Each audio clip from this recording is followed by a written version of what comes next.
Okay, everybody is here.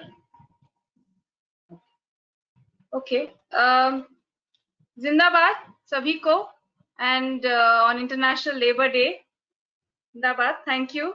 Welcome for joining us in this webinar on the informal economy, migrant workers in the road ahead, conversation on dignity and rights. And हमें लगा कि it's very important to foreground this conversation because COVID-19 के crisis में बहुत सारी चीजें migrant workers informal sector के बारे में डिस्कस हो रहा है, बट आई थिंक उनके हक और गरिमा के बारे में ये conversation, dignity and rights aspect is very important. So welcome. आज हमारा ये जो सेशन है, we are doing it in solidarity with workers movements and workers across the world, in India as well. And I think ये आज बहुत ही अच्छा लग रहा है कि लेबर डे, बहुत सारे कंट्रीज में लॉकडाउन है, फिर भी अलग अलग तरीके से लोग इसको रिकग्नाइज कर रहे हैं, मना रहे हैं. कहीं पे हंगर स्ट्राइक्स हो रहे हैं, कहीं हंगर घर पे ही हो रहा है बट हो रहा है, कहीं बहुत सारे लोग अलग अलग टाइप के वेबिनार्स भी कर रहे हैं. So I think it's heartening that there are so many people who are you know recognizing the work of the migrant workers in the informal sector and really bringing out, marking the occasion today. I think it's good for us. Normally in Yuva, on this day, it would have been a day of celebration, of being with the workers groups that we work with and talking about our struggles, talking about our hopes. तो आज वो possible नहीं है, but इसीलिए हमने ये थोड़ा we decided to do this little experiment, एक नया सा कुछ करें ताकि हम एक दूसरे के साथ चर्चा भी किया जाए. एंड आई थिंक ये आज का दिन थोड़ा हमने भी अपने पिछले 5 हफ्ते के काम से एक ब्रेक लिया है. Over the last 5 weeks we've been very actively involved in relief work in the Mumbai metropolitan region, reaching out to more than 12,000 families, more than 1 lakh workers. So I think ये एक थोड़ा सा एक moment हम अपने वो pace से एक रेस्ट लेके सभी के साथ एक चर्चा के ऊपर भी थोड़ा करके हमने ये सोचा था. And we thought that today let us speak on a few issues. One, of course, the way the pandemic has really impacted the informal economy, and while we talk about the formal economy being impacted, we know very well that the formal economy exists because of the informal economy. So I think really speaking about the impact it has had on the economy and specifically on migrant workers in the context of India, the internal migrant workers, I think that was important for us to highlight. And not only talk about the crisis today, the issue of hunger, the issue of lack of livelihoods, but really look at what ahead, both in the short term. Immediately now we hear of reverse migration, so short term as well, but what about the long term? How will this really impact the workers which are informal sectors? More than 90% in the country, in cities it's more than 60%. So what will be the impacts of this, and how do we really prepare ourselves for that? And in this whole conversation, keeping the center on workers' rights, workers' dignity and their agency, I think a lot of decisions are being taken in glass towers almost. People are writing, the policy makers are making decisions, but what are workers really wanting, and what are their hopes for the future, and also their fears, which we can help to mitigate. I think that was the reason why we decided to have this fairly diverse panel today, and also very happy to have everyone here. Thank you for joining us. मैं थोड़ा सभी का introduction भी करती हूँ. आज का दिन हमारे लिए इसीलिए इम्पोर्टेंट था. द इनफॉर्मल इकोनॉमी का जो चर्चा है वो कैसे हम फोरग्राउंड करें कोविड-19 के क्राइसिस के अंतर्गत, एंड जो श्रमिक है, माइग्रेंट श्रमिक है, उनके बारे में हम कैसे उनके चैलेंजेस क्या रहे हैं, उनके होप्स क्या है आगे के लिए, उसके बारे में भी थोड़ा हम आज चर्चा करेंगे. And short term and long term, आगे का कैसे हम परिस्थिति देखते हैं, और सरकार की तरफ से हमारे क्या मांगे हैं, और हमारे खुद के क्या आशाएं, उसके बारे में भी थोड़ा हम आज बात करेंगे. ये हमारा ऑब्जेक्टिव है. मैं थोड़ा सभी का अभी इंट्रोड्यूस करवा लेती हूँ सारे स्पीकर्स का, ताकि फिर बीच में वो करना ना पड़े. पहले हमारे साथ हम बहुत खुश है कि पुनीत जी और उषा ताई दोनों हमारे नवी मुंबई खारघर ऑफिस में आए हैं नमस्ते पुनीत वर्मा एंड उषा धावरे। पुनीत जी वेंडर है और उषा ताई डोमेस्टिक वर्क करते हैं। तो हम पहले उनसे सुनते हैं कि उनके क्या अनुभव रहा है कोविड-19 के क्राइसिस के अंतर्गत एंड उनके आगे की क्या सोच है उनके कि इससे आगे हम कैसे जाए और हम सभी से उनकी क्या अपेक्षाएं हैं। Thank you, welcome to Puneet and Usha Tai. We have Rakesh Narayana from Azim Premji Philanthropic Initiatives, Bangalore. Welcome, Rakesh. Thank you for joining us. Rakesh is part of the migration team. He's been working closely with Yuva and several other organizations, as has the APPI institution as well, really supporting this work throughout the COVID crisis. And they also have a lot of thoughts of how they see the situation unfolding ahead. So Rakesh ji ko bhi welcome. Thank you. We also have Lokesh ji. She is with the CEC in Delhi and also the Social Security Now network, which is a old network in India, which has been working very strongly for workers' rights, particularly the Social Security universalization and several important policy gains they have had over the last decade. So Lokesh ji भी बहुत सारा काम already कर रहे Covid की crisis informal workers and migrant sectors के साथ, और वो हमें बताएंगे कि नेटवर्क्स का अभी क्या मांग है, उनका क्या किस स्ट्रैटेजी से वो आगे बढ़ेंगे, उसके बारे में भी she will add in terms of the larger national networks. So welcome, Lokesh ji. We have also Manish ji from TIS. Dr. Manish, he's a professor at Tata Institute of Social Sciences. He's a dean as well, very well-known professor and social work. And we are very happy that you have joined us today to speak about also the role you are playing in the Calcutta Research Group and the policy inputs you've been making, the evidence you've been generating on the impact the crisis is having in this country on informal sector workers and migrant workers. So we really look forward to your input. Thank you and welcome. Also, we have Professor Rajesh, who is again from Bangalore, from the Azim Premji University. Thank you for having us. Rajesh is from a long background of workers' rights. He's been with LabourNet, which is a very well-known organization or working on workers' rights. And he has also been looking at the economy itself and what has been the impacts of the informal economy through this crisis and also moving ahead. So very happy to have you as well. Thank you, सभी को once again and welcome. And I think we have जो भी लोग अभी join हुए हैं, thank you for joining us. And we will start with the first set of speakers, that is Puneet Verma ji.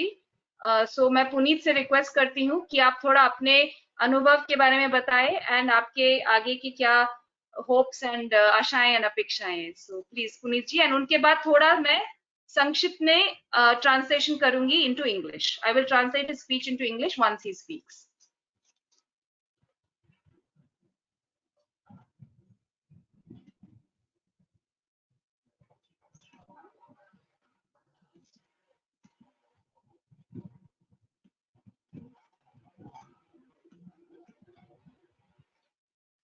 आपका unmute हुआ है, आप बात कर सकते हैं पुनीत जी.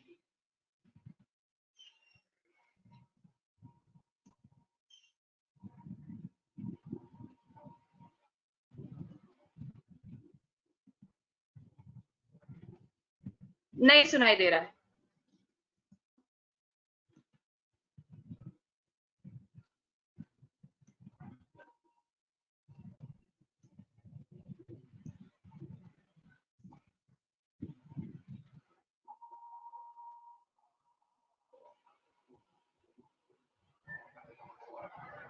नहीं हो रहा. हाँ, आपका भी, आप बात कर सकते हो, बात कीजिए. सभी का स्वागत, हमें यहाँ पे बुलाने के लिए और बात करने के लिए सभी का धन्यवाद. मैं पुनीत वर्मा माता रमाई नगर झोपड़पट्टी से, मतलब झोपड़पट्टी में रहता हूँ और वहाँ पे हमारी जो बस्ती है सरकार ने तोड़ दिया था जनवरी के महीने में. लेकिन हम लोग उस टूटी हुई बस्ती में कैसा अपना गुजर करके, और ये इस तरह से जो लॉकडाउन हुआ है उसमें हम लोग सभी व्यवस्थित ढंग से रह रहे हैं और किसी को किसी तरह की परेशानी नहीं है. कम से कम वहाँ 50 परिवार ऐसे हैं जो लॉकडाउन तो अभी पूरे संपूर्ण भारत में चल रहा है और सरकार जो है ना, पहला लॉकडाउन लिया फिर दूसरा लॉकडाउन लिया. इस तरह से लॉकडाउन रहकर हम लोग सभी व्यवस्थित ढंग से अभी तक रह रहे हैं. लेकिन ये लॉकडाउन के चलते बहुत सारी परेशानियां आ रही हैं, जिनका हम सामना थोड़ा मुश्किल से कर पा रहे हैं। लॉकडाउन के चलते आज लगभग 40 दिन होने को आए और हमारे काम धंधे तो ऑलरेडी छुटा गए हैं। मैं फेरी का काम करता हूं। अभी प्रशासन जिस तरह से मतलब सख्ती बरत रहा है कोविड-19 को लेके कि ये महामारी ज्यादा लोगों में ना फैले और इसको किसी तरह से रोकथाम किया जा सके, और इस तरह से बाहर भी हम किसी काम के लिए नहीं निकल सकते। तो इस तरह में हम सब लोग आपस में मिल के अपना वहीं पे जो है गुजर बसर कर रहे हैं। और बहुत सारे ऐसे लोग हैं जो काफी आर्थिक स्थिति उनकी खराब हो चुकी है, खाने पीने की समस्याएं भी बहुत सारे लोगों को हो चुकी हैं, और मदद भी आ रही है कहीं कहीं से, जैसे अपना युवा संस्था है या और युवा संस्था है, इस तरह से मदद भी पहुंचाई जा रही है। लेकिन इसके चलते, लॉकडाउन के चलते हम लोगों की स्थिति काफी दयनीय हो चुकी है। और मैं उत्तर प्रदेश का रहने वाला हूँ। फतेहपुर जनपद है और गांव मेरा दावतपुर है।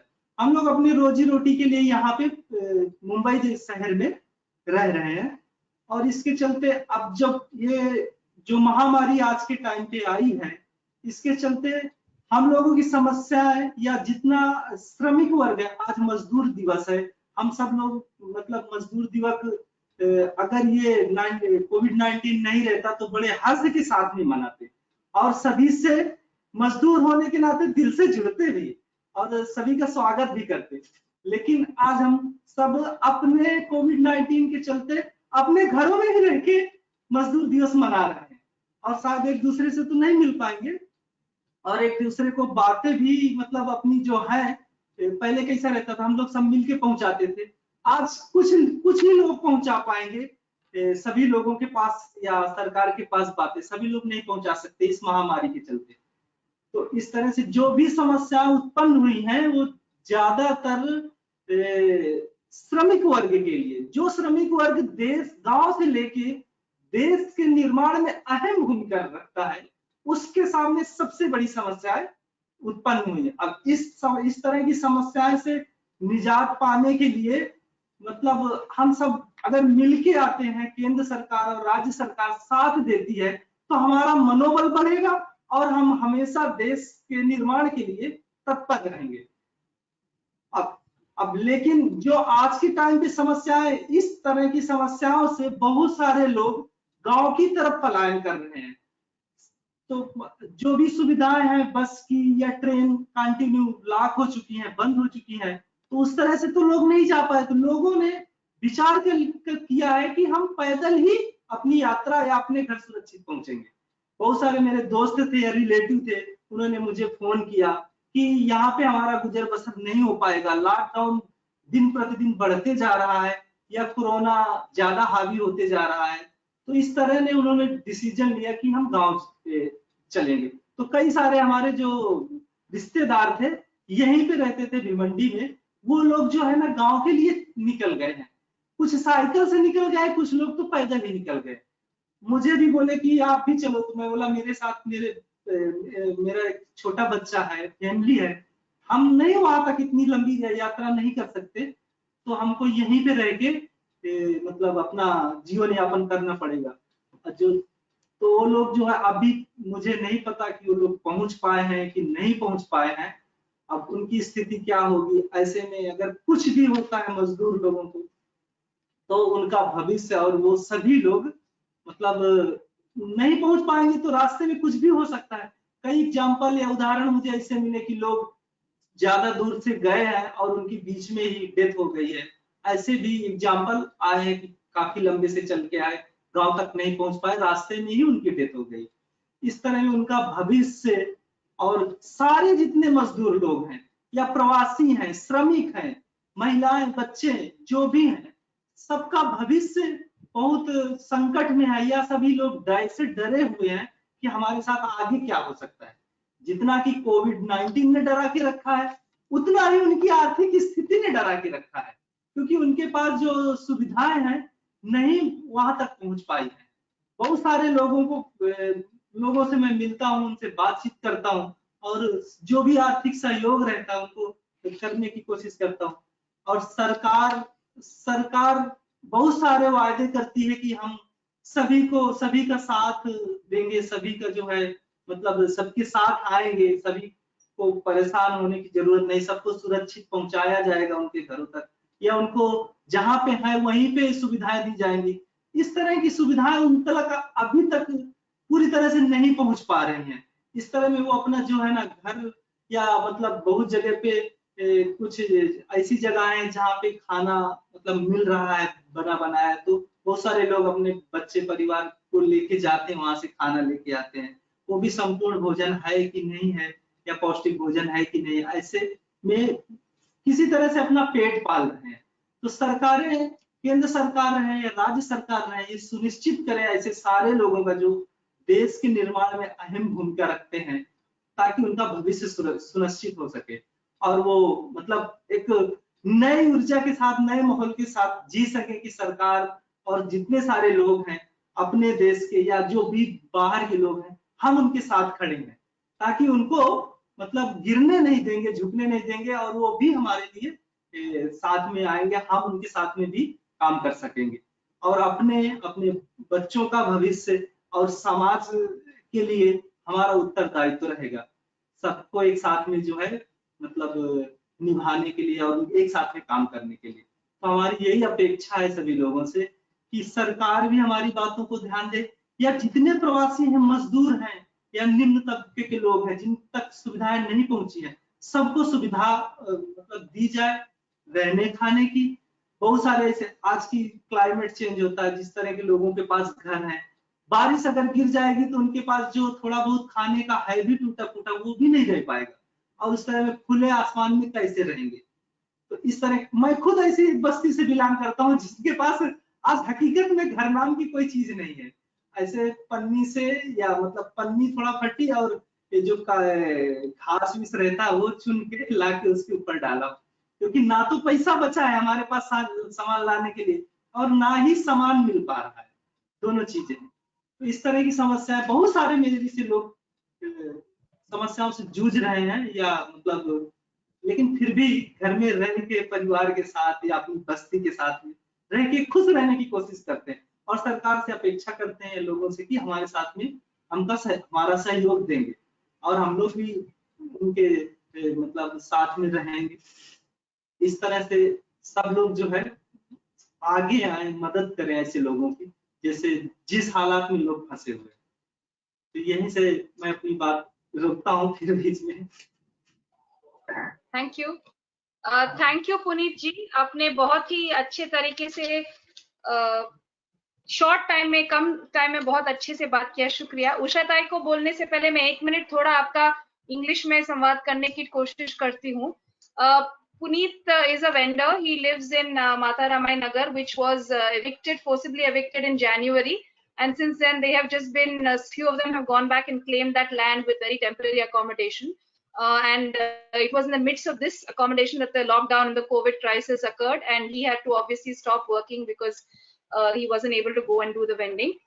He did congratulate everyone on International Labour Day. He said that had this lockdown not happened, they would all be together with us celebrating. But right now, all the workers are still acknowledging and recognizing this day in their homes. They're doing their celebrations at homes. He spoke a little bit about a lot of the problems that they are facing in terms of the lack of access to hunger because they don't have the income. The children and the young children and women are also facing lots of issues in terms of water, sanitation, insecure housing, violence. And there is quite a lot of fear because of the lockdown. So not only a health crisis, but also the economic crisis, which we have been reading as well. He also shared some stories of some of his friends and colleagues who have had to who have decided to walk all the way back. Some people left on a bicycle. Some people decided to walk back home because that sense of panic and the sense of fear that they have been feeling, this whole reverse migration. I think it's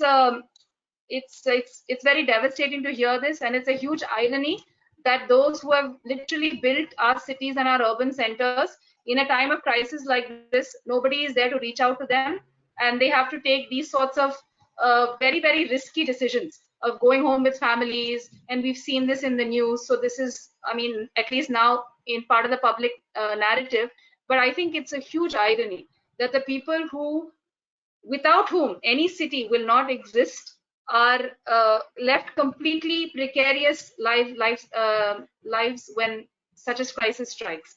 And I think he also then went on to say how the government has made several promises, but a lot of that have not reached people like him, whether it is in terms of the rations, whether it is in terms of health care, testing, none of that has reached them. And his main, I think, demand, or what his call is really to have justice. I think that's what he said. For whatever whatever are the rights of the workers, we need to definitely see a way to make sure that that is reached to them, and that is his expectation from the government as well, that the human rights, dignity and justice is given and it's implemented. And he also said that he is happy to work with the government, we're happy to work with organizations in making sure that these rights are obtained. And finally, he did say something which has been on our minds, especially in Bombay, in terms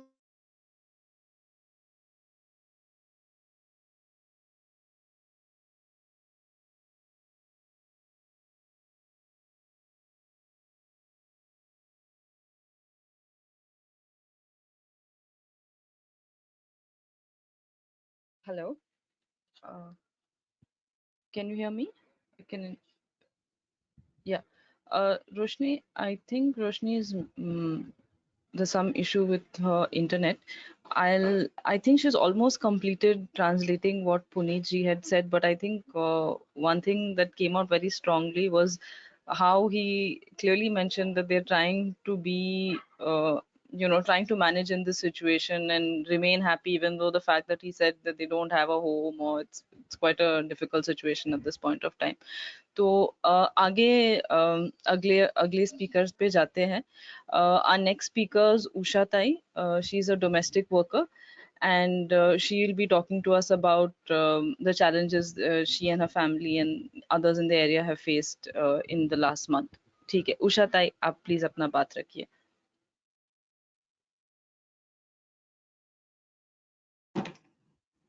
सबके लिए जिंदाबाद. घरेलू काम करता है उषा ढवारे, नवी मुंबई बेलापुर रहने वाली है. घरेलू काम करता है, खाना बनाता है, बहुत सारा 2 जगह का 2 टाइम खाना बनाता है, 7 जगह खाना बनाता है. 22 तारीख को एक दिन के लिए बंद करने के लिए बोला था सबने, सब मैडम लोग ना सर ने एक दिन के लिए बोला था. फिर एक दिन बोल के शाम को, उस दिन 22 तारीख को संडे आया था, तो संडे आने के बाद शाम बोला एक दिन ही छुट्टी लेने का है, कल तो आना ही है. मैं बोला ठीक है. अभी कोई लोग बोल रहा था गाँव जाना है, ऐसा सब बंद होने वाला है सबके लिए, तो मैं भी सोचा एक दिन छुट्टी दिया मेरे को, मैं एक दिन में आ सकता है, तुम जाने का है तो जा लो. वो कई लोग इधर छोड़ के मतलब गाँव चला गया वो लोग. हम लोग तो नहीं गया, मेरा घर पे सब परिवार है, सब 8-9 लोग घर पे है, मैं नहीं जा पाएगा. तो फिर दूसरा दिन रात शाम को 8 बजे मेरे को फोन आया, सबने फोन किया कि उषा ऐसे ऐसा है, बंद कर दिया सबको, बाहर आने से अंदर आने के लिए मना किया. मैं बोला ठीक है दीदी, जो नहीं उसको काम करने आता है उसको चाय भी नहीं बनाने का पीता था एक करके. वो मैं चाय बना के बेड में चाय देता था उसको, एक कप पर चाय बना के वो मैडम नहीं पी सकता था, वो मैं बना के दिएगा तब पिएगा. अभी खुद काम कर रहा है, खाना खुद बना रहा है, खुद ही खा रहा है, मतलब बर्तन भी खुद ही धो रहा है, सब खुद काम कर रहे हैं. तो मेरे को तो उसका एक दिन बहुत तारीफ हुआ कि एक दिन एक कप पर चाय बना के नहीं पीने वाली, अभी 2 महीना हो रहा है कि वो खुद बना के खा रहे. तो अभी तक उसका फोन नहीं आया. जब से चालू है, जब भी चालू होगा तभी बोला फोन करेगा, तभी तुम आ जाओ. मैं बोला ठीक है. एक जन बोला दूसरा तुमको आराम करने का जरूरत है, बहुत मेहनत करता है तुम. मैं बोला दीदी मेहनत तो करना पड़ता है, फुकट तो आपको मिलता नहीं हम लोग को. तो वो बोला, वो बहुत अच्छा उसको मान लिया कि मेरे लिए बहुत वो तारीफ करता है कि उसे मेहनत ज्यादा करते तो हाँ आराम करो. हाँ दीदी बोला, मैं मेरे को 1 महीना हुआ आराम मिला, लेकिन आराम कहीं का मिलता है, इतना परिवार है, सब बंद है मेरा घर पे। जो रोज का रोज खाने वाला हमारा भी हाथ का ही पेट है, जब भी रोज कमाएगा तभी हम लोग का गुजारा होता है। अब ये सोचे हमारा घर पे, मेरा घर पे 8-9 लोग है, 3-4 बच्चे, हम लोग सब 6-7 लोग है, 8-9 लोग घर पे है, तो कैसा गुजारा होगा। 1 महीना में वो लोग पगार दिया, वो ठीक है, जिधर करता है उधर ही चला जाता है। रोज तो दूध है, पानी है, खर्चा है। ये 1-2 दिन में बीच में ऐसा टाइम है कि पैसा हो के भी हम लोग को खाने को वो दुकान सब बंद हो गया, कुछ मिला नहीं। फिर भी इतना मुश्किल कैसा भी हो, रोटी चटनी कुछ भी हो लोग, हम लोग गुजारा कर दिया। 3-4 एक हफ्ता तो बहुत मुश्किल गया, किसी को बोल नहीं पाया, मैं भी खुद तकलीफ में है। फिर ठीक है, और बाद में मार्केट चालू हुआ, फूड बार का धंधा चालू किया मैं, तो उसके ऊपर मेरा पेट सबका चल रहा है, सबके लिए थोड़ा फर्क हो रहा है कैसा। तो अभी तो कल से और 2-3 दिन बंद हो रहा है, तो बोले जाने जाओ, जैसा होगा वैसा तो गुजारना करना ही पड़ेगा। तो ऐसा है। और कई लोग मंजूरी लोग है, जाने वाले है, कोई कोई दूध का टैंकर में लोग चला गया गाँव, सातारा हो, कोल्हापुर हो, उस्मानाबाद हो, ऐसा कई लोग दूध का टैंकर में चला गया। कितना जाने का टाइम तकलीफ है, निकलने का टाइम उसको हवा नहीं, पानी नहीं, कुछ भी नहीं, वैसा छुपा के लोग चला गए करके। और ये कोई भीड़ से उस्मानाबाद जिला से वो पैदल आए, उसको 3 दिन लगा आने में, उसको खाना नहीं, पानी नहीं, कुछ भी नहीं, ऐसा आराम कर करके वो लोग 3 दिन लगा। वो मेरा देवर का ही लड़का, मेरा लड़का ही लगता था, बोला का ऐसा ऐसा बात है, मैं वाला आता, अभी क्या कर सकता है। फिर भी गांव में आने में वो लोग पानी को नहीं दिया, पुलिस वाला वो लोग को डंडा मार के भगा दिया, वो छुपा के बैठा, फिर छुपा के घर पे आ गया। ऐसा टाइम आया था, आया ये टाइम। अभी आगे भी और कितना दिन बंद होता है, कितना दिन चलता है, वो तो कुछ मालूम नहीं है। कोई बोला 3 तारीख को पता चलेगा। और उसके टाइम सरकार मदद किया, 5 किलो चावल दिया हम लोग को। चावल 5 किलो देना, एक इंसान को 5 किलो चावल कितना दिन चलेगा बोलो, इतना तो गुजारा नहीं होगा, 5 दिन, एक हफ्ता भर भी नहीं खा सकता। अरे खाली चावल दिया फ्री में, और बाकी कुछ नहीं, उसके साथ तेल नहीं, शक्कर नहीं, कुछ भी नहीं है। दाल होना चाहिए, शक्कर होना चाहिए, नमक भी होना चाहिए, उसके साथ मसाला भी होना चाहिए। गवर्नमेंट उतना इतना गरीब लोग को मदद करे, तो पूरा तरीके से हम लोग को मदद करे। और नहीं तो तुमसे नहीं होता है तो हमको कुछ भी सुविधा दे दे, ऐसा मेरा बोलना है और मांगना भी। रेशन कार्ड का ऊपर है, उसमें मिलता है, उसमें भी वैसा ही मिलता है, उसमें कुछ नहीं मिलता है। सब जगह कोई कोई जगह सब तेल मिलता है, चावल मिलता है, दाल मिलता है, शक्कर मिलता है, सब मिलता है। हमारा बेलापुर में दुकान में ऐसा कुछ नहीं, खाली 2 चीज मिलता है। 2 चीज मिलने से भी कुछ नहीं होगा होने वाला, उसके बाद क्या खर्चा नहीं, कुछ नहीं लगता, सब कुछ लगता है। गवर्नमेंट मदद करा तो अच्छी मदद करो, और गवर्नमेंट मंजूरी लोग का अच्छी ख्याल करो। मंजूरी लोग खाए तो तुम लोग श्रीमंत लोग है, हम लोग मंजूरी करता है सब लोग, हम लोग घर काम करता है, अगर मंजूरी बांध काम करता है, ईट काम करता है, वो लोग को कितना तकलीफ है, कितना बोझे उठाना पड़ता है उसको, बोझे उठाने उसका दर्द, हम लोग जिसको आदत नहीं, वो 10 किलो वजन उसके घर तक नहीं जा सकता है, लेकिन उसको तकलीफ होता है, हम नहीं उठा पाता है बोलते। तो मंजूरी ने सोचे उसका जीवन कैसा होगा, कैसा रहेगा उसका जीवन। मेरा मन से है, सरकार आज सबके लिए ये मांगनी है, मंजूरी लोग पे अच्छे से ख्याल करो, और कुछ राशन पानी कुछ देना है, अच्छे से मदद करना है, तो सब कुछ उसका गुजारा होने दो, अच्छे से गुजारा होने दो। और तुम 3 किलो अगर 2 किलो चावल दोगे तो कितना दिन खाओगे बोलो, मैं बता दो कितना दिन खाएगा, 2 दिन 3 दिन खाएगा। अभी 2 महीने से सब बंद चल रहे, 3 महीने से अगर 2 किलो चावल, अगर 5 किलो चावल खा पाएगा, इसका गुजारा होगा क्या, नहीं होगा ना। उसके लिए सब कुछ रोज आदमी को बोलेगा तो भी कैसा भी करते, 200 रुपए तो खर्चा होता है। दूध इतना महंगा हो गया, दूध के लिए अभी तो 50 रुपए का क्या, उसके भी ज्यादा 1 लीटर आ रहा है, तो उसका तो कुछ होने वाला है ही नहीं।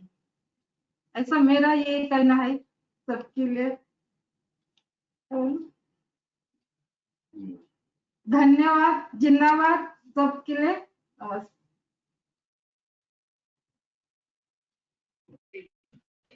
बहुत शुक्रिया उषा ताई, आप भी आए आज हमारे साथ बात करने के लिए। I will just quickly translate. Usha works as a domestic worker in a home where she cooks and also cleans. And I think one of the big takeaways for her was that the person whom her employer has had to now do a lot of the work that she used to do on her own, and she senses a new feeling of respect in the employer that now they have to look after, realizing what all Usha Tai really contributed to their home. So I think this whole aspect of our homes and families are run by informal sector has really come sharply to focus, and it's happened in her life. She luckily has been able to access rations because she's been in the city for a while. However, she strongly feels that the amount of rations being given are very less, and even it's only rice, there's not enough to, what do we do with the rice? There's no oil, there's no cooking fuel. So I think those are some of the more detailing that she's talking about, how even the ration system, the subsidized public distribution system is not being able to meet all their needs. And I think the call is really for universalizing this so that everybody has access and has access to nutritious food and not just basics. I think she also raised the issue of uncertainty that many migrant workers and informal sector workers are facing, in terms of they have to make, at the moment, the decision has to be made whether we rush home or we stay here, whether we try to find a bus to get onto or we try to struggle here. So I think it's important to understand these in the moment decisions in a climate of uncertainty without any real support other than, you know, some sort of handouts from different people. I think this is very important to be aware of, that this is what the informal sector is facing, a lot of uncertainty, and their precarity of their lives be coming across. So thank you, Ushata and Puneet, and I will move on now quickly to Mr. Rajesh, Professor Rajesh, who will speak to us broadly, going from the micro. We've heard their stories and their realities, some of which we've also seen in the media and in our own work, to a little bit a larger picture of how Professor Rajesh is looking at the economy, how the shifts have happened, and what does he see in the future ahead. So I would invite you, Rajesh. Thank you, Roshni, and I'll try my best to do that. So good evening, everyone, and May Day greetings to everyone. So before I start off with the informal sector, what it is, I'd also like to remind today of the May Day, why are we celebrating today? Because it is imperative that we remind ourselves that the May Day celebration is the fight that over in US, which happened for 8 hours of work. And I think we have to remind ourselves about it, because post-COVID, whether we'll have this 8 hours of work remains to be seen, because we're already seeing a lot of murmurs of it, of making it to 10 to 12 hours of work. I think we always seen that any crisis, post-crisis, what we have is taking away workers' rights, whatever we have. So we have to keep reminding ourselves on this May Day that what the celebration is all about. It's not about some congratulations on newspapers and politicians coming and saying a happy May Day, but to remind ourselves it is 8 hours of work and for a living wage. And I think that should be kept in the back of the mind. So with that, I will presently go about what is happening in the informal sector, but I also have to remind that the informal sector has been the lifeline of this lockdown. I think we have to acknowledge the vendors, especially the vegetable and the fruit vendors, from the hinder markets coming to deliver to the cities. We should also know the drivers who are coming in. We also have to acknowledge the cleaners, the sanitation workers, the sweepers who are keeping the city clean at this point of time for COVID, and the scores of ward boys, ambulance, all of them in the informal sector. And not to forget the frontline workers, the ASHA workers, who are still the informal workers. I think we have to keep on reminding this, that it's not shut down, and the person who are there on the forefront are informal sector workers who are keeping the city alive with whatever it can. So with that, I like to also see what has happened to the other informal sector workers. It is very, I think there is no guessing to say that all work has stopped completely. What we have at now is people who are in the margins trying to survive from NGOs and others. What we'll have if the lockdown gets a little more is going to also affect the other people who are working in the informal sector, who are a little better off people, the retail workers, the ones who are just working on the margins for 1500 rupees. I think that will be the time that we'll have a little more jolt on it.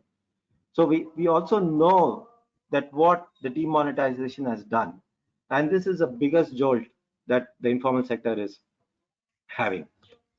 But having said that, we also know that when COVID-19, the lockdown opens, the sector will bounce back. It will bounce back not because it has to bounce back or because it has no other option. The workers have no other option. They don't have a privilege of sitting at home and working and getting salaries. So there is no other work, no other way but for the workers to come back. So with this, I like to remind that we will come back, and I also feel that a lot of workers will also go back to their homeland, to the home country, or the villages. Mainly because we know what has happened to the migrants. We know how they've been treated. I don't have to tell a little more. But also I see a lot of opportunities, and I like to go through these opportunities. I also see that we should now start looking at a different kind of economic model. And it's sad to see that I don't think so. We are thinking that post-COVID, we will go ahead and do the same thing again. I think we should see a different economic model. We need to see that we need to push away from big cities. The migrants are back into their villages. We have to see whether we can restart economy in the smaller towns. Look at whether we can restart health, education in these smaller towns so that the migrants can work there. We also have to do this because or else we'll come back to the same kind of economy, same kind of a disaster. So with that, I also like to know the people who are stayed back, what can we do? I think one of the things that we need to take care is also to protect our own workers, like what Usha ji has said, that yes, the domestic workers will go back to their home, but we also have to know that how do we protect our own workers? Because if they come back with COVID back to their area, it's going to affect the whole area. It is going to be a lockdown for the whole area, another month. I think we should also be aware of that. I think any NGOs who are working with civil societies, we have to be a little more proactive in it. And I think we should address the medical needs of our workers, not wait for governments. We have to be a little proactive and say what kind of measures that we can take sectorally. So one of the things that I imagine is we have to make sure whoever our workers are going are healthy, not to go into houses where they are sick. I also feel that we have to protect our workers who are more than 65. We have to protect our workers. Then another thing which I can only talk about few sectors, and I leave it to other NGOs to look at how we can protect our workers in different sectors. I also see that the food vending business is going to take a bigger hit. We know that the food vending business was something that, especially in Bangalore, when workers came to Bangalore, they were in this manufacturing sector for minimum wages of 8,000, 9,000. The food vending business gave them the minimum wage, not only a minimum wage, but a living wage of 14 to 16,000. That is going to get a big hit. I don't think so any government is going to open up the food vending business. I think we need to make ways and means to open up that business. keeping the workers in mind, keeping health of the sectors in mind. Because what is clearly hit when this COVID-19 opens is a social contract which we had with all the population. We have to rebuild the social contract. The only way to build social contract is to be a little more proactive. First thing, when we protect our workers, we'll also protect the population. We know what happens with this with this virus, that it doesn't discriminate, but we also know the virus doesn't discriminate, but we know who discriminates. Moment it comes to the workers and migrant, we know the narrative what happens. It takes a different narrative. So the foremost among thing is that I know they have to come out to work. We need to protect our workers. The second thing is, I also want to dwell upon the construction workers here. It has been said, yes, it will start, 50% it will start. We also have to make sure that any worker in construction which starts, we must not make the same mistakes that we have done. This is an opportunity. We should ensure that all construction workers, whoever they are, should be registered under the Construction Welfare Board, or they don't work. I think that should be the way to go about. If any welfare measures, whatever it is, we should make sure that unless they are registered, they don't go to work. I think that should be our foremost concern, that the worker now never lose the opportunity, that they paid their wages, they are registered under any board, and all health concerns are kept, whatever social distancing. And we also have to make sure that since it's only 50% of workers, they're again not put up in a shed with 20 workers. We know what happens if COVID hits there. We have to ensure that whether it is going to take cost with the company or with the government, that this is a time to invest in social housing, invest that the workers don't go back into sheds. I think we have to make very sure. We have to make sure shed is not a tin shed. We have to make very sure what is a shed, and make very sure the workers are not again herded like a sheep, which we have seen it again and again. So we have to see some kind of an opportunity when we get up, when we restart. So is in the manufacturing. Whole lot of contractual workers are in sheds, are actually staying in the same work sheds. I think when the government starts opening it up, I think we should very, very clearly, NGOs and everything have to say that they don't go back to the same work conditions, making very sure they have this every social security to work. Lastly, I also want to make a thing on a little on the retail workers, and I'm very sure now, especially in big cities, the retail is not going to open, especially malls, who almost all the youths had worked on the retail sector, in the malls as ticket collectors, as office boys, as cleaners. I think this is the time to restart the whole question of basic income for them. I think they have the numbers. Everybody has been registered, because everybody has know who are their workers.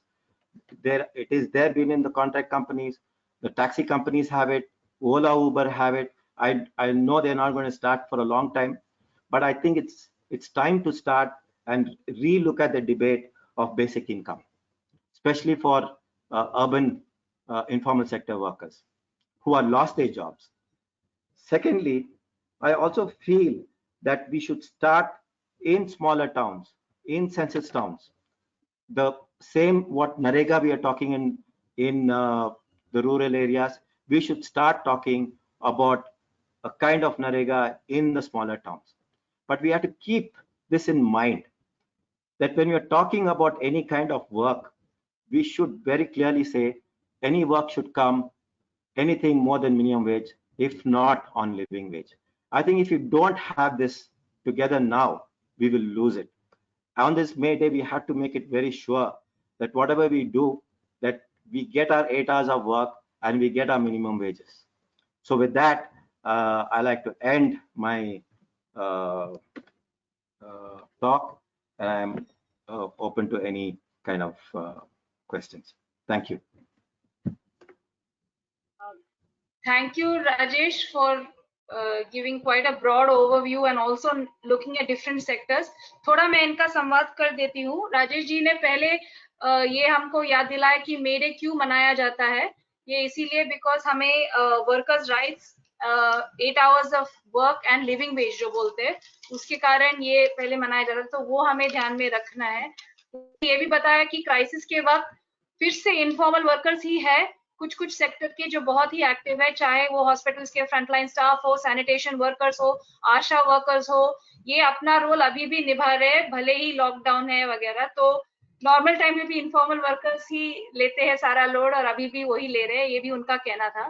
फिर उन्होंने ये बोला कि lockdown and Covid की परिस्थिति के बाद हमें ये जो इकोनॉमिक मॉडल है उसके ऊपर ही हमें थोड़ा फिर से ये एक अपॉर्चुनिटी हमें देखना है, ये एक अवकाश है कि हम अपने आर्थिक व्यवस्था के ऊपर एक अलग सा सोच रखे, अलग नजरिया से इसको बनाने की कोशिश करें.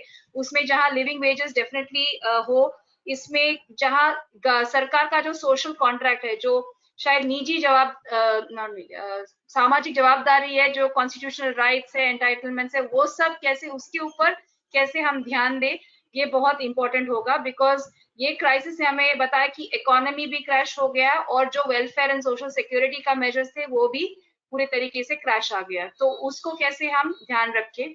फिर उन्होंने कुछ उदाहरण के साथ अलग अलग सेक्टर्स के लिए क्या स्पेसिफिक होने चाहिए. फॉर इंस्टेंस कंस्ट्रक्शन वर्कर्स, उनके लिविंग के सिचुएशन कैसे बदल सकते हैं. हर एक, अगर आप कंस्ट्रक्शन वर्कर हो तो ऑटोमेटिकली आपका अपने बोर्ड, सोशल सिक्योरिटी बोर्ड में रजिस्टर होना चाहिए, न कि मुझे 90 डेज का सर्टिफिकेट चाहिए या इसका साइन चाहिए. तो इस तरीके के हर एक सेक्टर, फूड वेंडिंग जो भी हिट होगा कोविड लॉकडाउन के बाद, उनके लिए हम क्या सोचे, एक लिविंग वेज का तरीका या कुछ हेल्थ एंड हाइजीन के क्या प्रोसेस हो सकते हैं.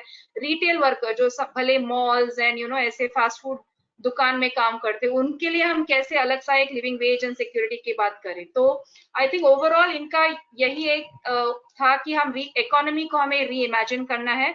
उसके लिए सरकार के जो सोशल रिस्पॉन्सिबिलिटीज एंड वेलफेयर के जवाबदारी है उनको भी फिर से दोहराना है और अलग तरीके से उसको आगे लाना है कॉन्स्टिट्यूशनल राइट्स के फ्रेमवर्क में.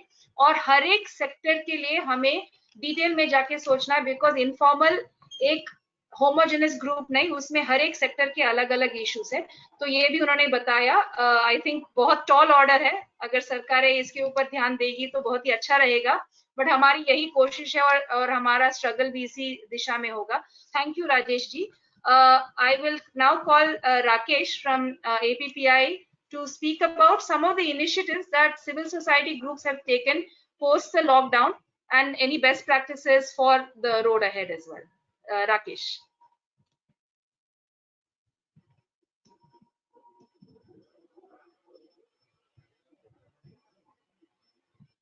Let us just unmute you. I think you're self-muted. Can you just unmute yourself, Rakesh? No? Okay. Yeah, we can hear you now.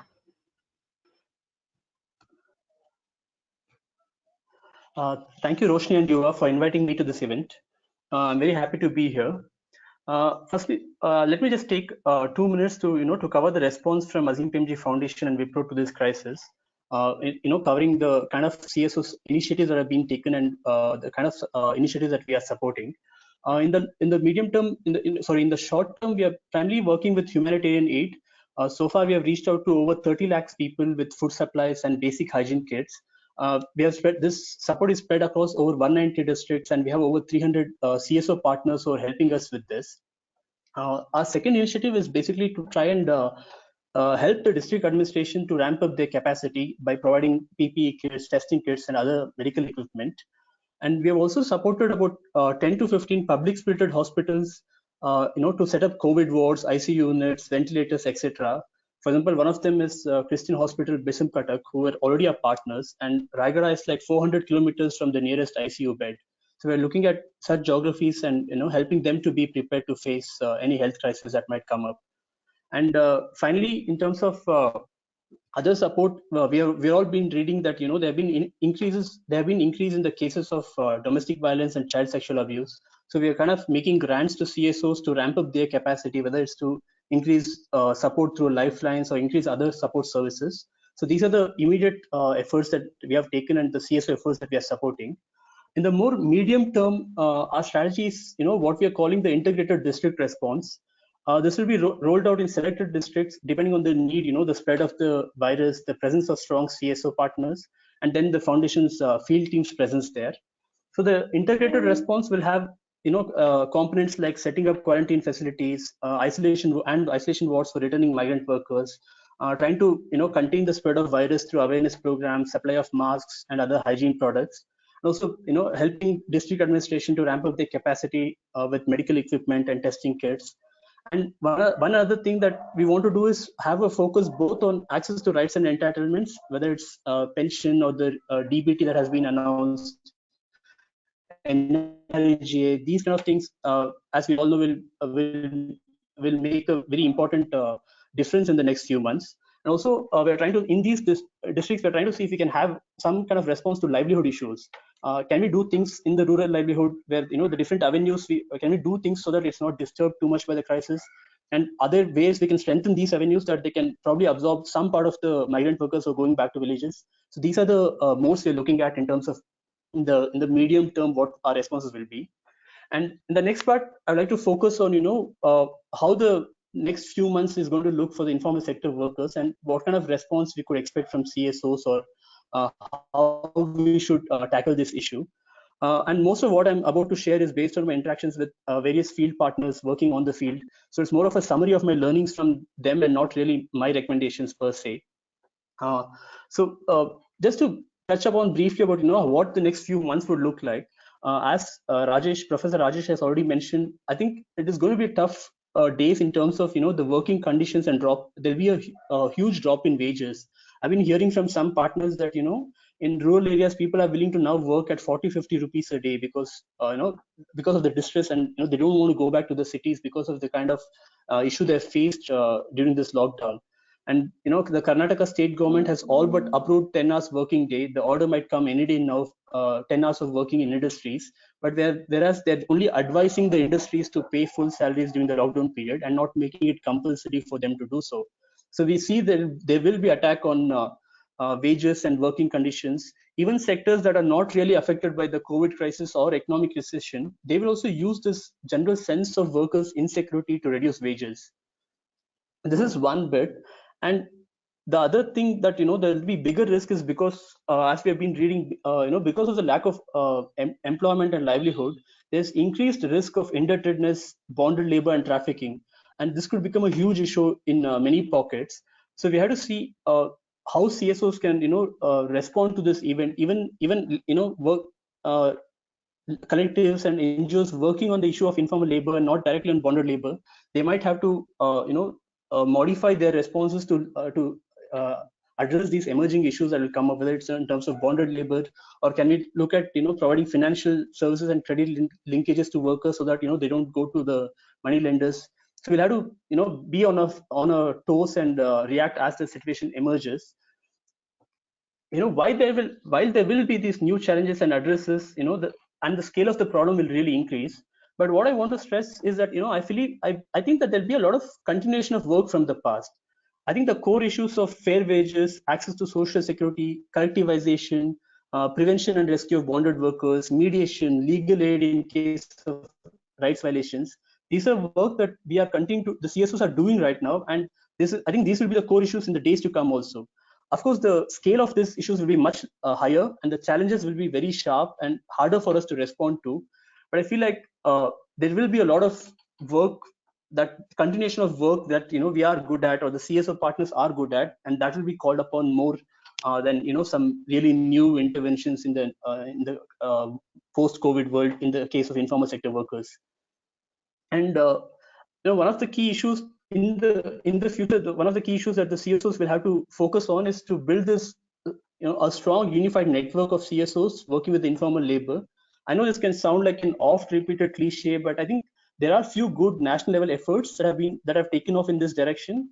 I think it's very important to support and strengthen them as a long-term measure for informal sector workers' protection.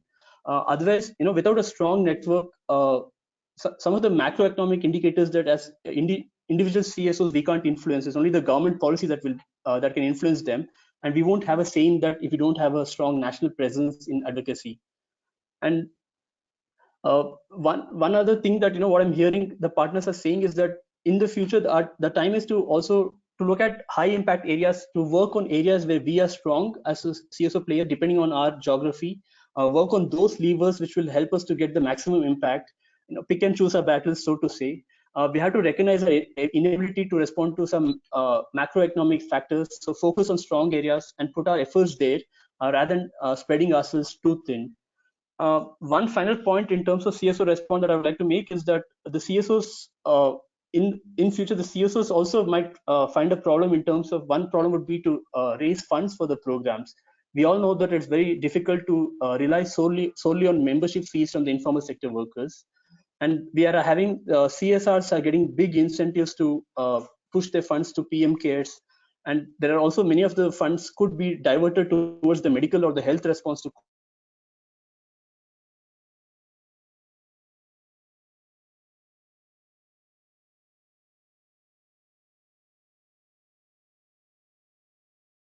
I think we've lost you, Rakesh. Sorry, I think Rakesh ka connection is perhaps spotty. Okay, we will try to get back in touch with him. In the meantime, I will just थोड़ा मैं इनका संवाद जल्दी से कर लेती हूँ. बहुत ही important points उन्होंने बताए. Basically एक तो अजीम प्रेमजी philanthropic initiatives ने बहुत सारे ऑलरेडी अभी काम किया है. उन्होंने अभी के फ्रेम में ह्यूमैनिटेरियन एड जो इमीडिएट रिलीफ वर्क दे रहे हैं, मोर देन 3 लाख लोगों को 190 डिस्ट्रिक्ट्स में ऑलरेडी उनका काम चल रहा है. एंड एक शॉर्ट टर्म में ये रिलीफ बेसिकली राशंस और खाना दे रहे हैं. फिर डिस्ट्रिक्ट एडमिनिस्ट्रेशन के साथ आरोग्य के ऊपर भी उनके कैसे कैपेसिटीज को सपोर्ट करे, आईसीयू वगैरह उसमें भी उनका काम चल रहा है. और फिर डोमेस्टिक वायलेंस एंड अदर अलग अलग तरीके के जो सिचुएशंस है लॉकडाउन के फ्रेम में, उसको भी कैसे सीएसओ के थ्रू सपोर्ट दिया जा रहा है. ये उनका शॉर्ट टर्म का काम रहा है. और उनका मीडियम टर्म में बेसिकली वो डिस्ट्रिक्ट एडमिनिस्ट्रेशन के हेल्थ सिस्टम को सपोर्ट करने की काम कर रहे हैं. और जो भी लाइवलीहुड्स है उसको कैसे rural and small towns, because अभी तक सिर्फ नॉट ओनली बहुत रिवर्स माइग्रेशन होने के कारण रूरल एंड स्मॉल टाउन के लाइवलीहुड को कैसे सपोर्ट किया जाए, ये भी उनका एक मीडियम टर्म गोल रहेगा. बेसिकली ये सारे अनुभवों का उन्होंने एक संक्षिप्त में हमें थोड़ा बताया कि अभी लग रहा है कि ये ऑब्वियसली वेजेस का इशू बहुत बढ़ने वाला है.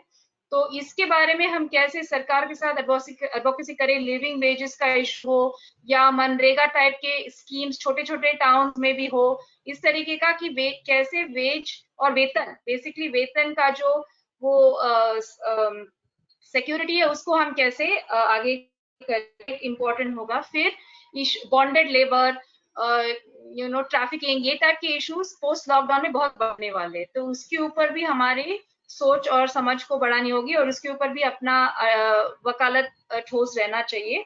फाइनली उन्होंने ये भी बोला कि जो भी सीएसओ काम करते हैं वो एक नेटवर्किंग मोड में नेशनल लेवल पे अगर इकट्ठा आके, ऑलरेडी ऐसे अलग अलग नेटवर्क्स है, स्वान करके एक नेटवर्क है जो माइग्रेशन के ऊपर ऑलरेडी कुछ कर रहा है, कैलकाटा रिसर्च ग्रुप है, तो अलग अलग सोशल सिक्योरिटी अलग अलग नेटवर्क्स कैसे साथ में आके वकालत करे, उससे ही कुछ हम आगे कर सकते हैं. एंड सीएसओ संस्थाओं के कॉन्टेक्स्ट में ये भी एक इम्पोर्टेंट मायने रखता है कि फंडिंग का भी कॉन्टेक्स्ट बदल जाएगा. यूनियंस वगैरह के मेंबरशिप फीस भी अभी मुश्किल होगा देने, और बहुत सारे सीएसआर ने को सभी बोला गया कि पीएम केयर्स में आप फंड डालो और पता नहीं कि उसका क्या कहाँ इस्तेमाल होगा. तो ये सब भी फंडिंग का कॉन्टेक्स्ट भी चेंज होगा. तो हमारे वकालत का कॉन्टेक्स्ट, फंडिंग का कॉन्टेक्स्ट और काम करने के भी थोड़ा हमें बदलना होगा इस न्यू फेज में, क्योंकि इकोनॉमी ही बदलने वाला है एंड उसके ऊपर. तो सॉरी राकेश, अभी भी वापस नहीं आ पाए, but thank you for your contribution Rakesh. We will now move to Lokesh ji from Social Security now and CEC, and request her to speak of the larger, some of these networks that Rakesh also spoke about. So let me just unmute you. हाँ, मैंने किया है. आ रही है आवाज money? Yes, आ रहा है. Great, great. तो सभी को मई दिवस पे जिंदाबाद. और मैं युवा का बहुत बहुत धन्यवाद करती हूँ कि उन्होंने ये मौका दिया कि मई दिवस पे हम उन मुद्दों पे बात कर सकें जो एकदम अभी ज्वलंत हैं, और हम सब लोग रोज बात कर रहे हैं पर एक दूसरे के साथ सुन सकें और समझ सकें. और खास तौर पे पुनीत जी और उषा ताई को सुनने से एक दो जो एकदम ग्राउंड रियलिटी अपने अनुभव है रोज बरोज के, उससे बातचीत शुरू की। उसके लिए भी बहुत मतलब बढ़िया ये कार्यक्रम की शुरुआत है। दो तीन चीजें जो क्योंकि हम एक नेटवर्क जो सोशल सिक्योरिटी नाउ नेटवर्क जो 80s से काम कर रहा है उसके साथ जुड़े हैं। उसके अलावा CEC एक लेबर रिसोर्स सेंटर है और शुरू से वो लेबर राइट्स की और डिग्निटी की बात करता है, एक उस तरह का कि डिसेंट वर्किंग कंडीशन और एक उस तरह की बेहतर जिंदगी मिल सके जो कि इनफॉर्मल सेक्टर में जुड़े हुए लोग हैं, चाहे वो छोटे काम धंधों वाले हैं, चाहे वो मजदूरी कर रहे हैं किसी और काम धंधों के साथ जुड़ के, उनके लिए कैसे उस तरह का बेहतर समाज बनाया जा सके जहां पे एक सम्मानजनक जीवन जिया जा सके। तो उसी संदर्भ में ये पहले से ही जो काम चल रहा था, कोविड-19 ने जो आकर के हमारे सामने बहुत सारे सवालों पे हम आजकल चर्चा कर रहे हैं, वो ऐसे सवाल नहीं थे कि वो पहले नहीं थे, लेकिन कोविड-19 और इस कोरोना वायरस के चलते हमारे सामने एकदम से उभार के जिसको रखा है, जो हमारे शहरों में, हमारे गांव में, हमारे छोटे छोटे पेरी अर्बन एरियाज में बहुत सारे लोग तो हमें दिखते रहते थे, लेकिन वो एक तरह से अदृश्य लोग थे, जो उनकी जिंदगी में क्या है, वो क्या कर रहे हैं, उनके करने से क्या फर्क पड़ता है, उस पे वो उतना रोज बरोज का चर्चा का विषय नहीं था। और कोविड-19 का एक अनाउंसमेंट जो लॉकडाउन का आता है भारत के अंदर, और उसमें एक बड़ी भीड़ निकल के हर बड़े शहरों में जो कि इकोनॉमी का खंबा माने जाते हैं, चाहे वो बॉम्बे है, चाहे वो दिल्ली है, उस तरह के बड़े बड़े शहरों, चाहे बैंगलोर है, सब जगह वो भीड़ दिखती चलती हुई सड़कों पे दिखाई दे रही थी, औरतें भी, बच्चे भी, पुरुष भी। तो औरतें, पुरुष, जो भी कामगार लोग थे जो छुपे हुए, पता नहीं कहाँ छुपे हुए थे, ऐसे लग रहा था मिडिल क्लास को, लेकिन वो थे, तो अचानक वो सबको क्यों दिखने लग गए, तो वो और एकदम डर भी गए हमारे शहर के बहुत सारे लोग कि ये क्या है। कई कम्युनल वे से कुछ लोगों को आइडेंटिफाई किया जा रहा है बीमारी के तौर पे, कर क्लास के वे से भी कई सारे जो मिडिल क्लास ये बड़े बड़े शहरों में हम लोग रहते हैं, वहां पे इनसे भी बहुत सारा डर पैदा हो गया था कि ये क्या कर देंगे सड़क पे आके लोग। तो इसमें, इस संकट से हमें लगता है कि हमें थोड़ा सा पीछे जाने की भी जरूरत है। आज जो समस्या है वो कहीं पीछे से जुड़ी हुई है, जिसकी शुरुआत करते हुए भी रोशनी ने अपनी बातचीत में रखा कि हमें इसको आगे के रास्ते के तौर पे ले जाना है। तो मैं बस चाहूंगी कि हम थोड़ा सा पीछे भी जाए बात करते करते बीच बीच में, तो मैं अपनी बातों में थोड़ा सा पीछे भी जाना चाहूंगी। तो ये नहीं है कि क्योंकि मेरे को खास तौर पे नेटवर्क्स की और ट्रेड यूनियंस की किस तरह की भूमिका रह रही है और आगे कैसे उस भूमिका को देखा जाए, उस पे खास तौर पे बात करने के लिए बोला गया था।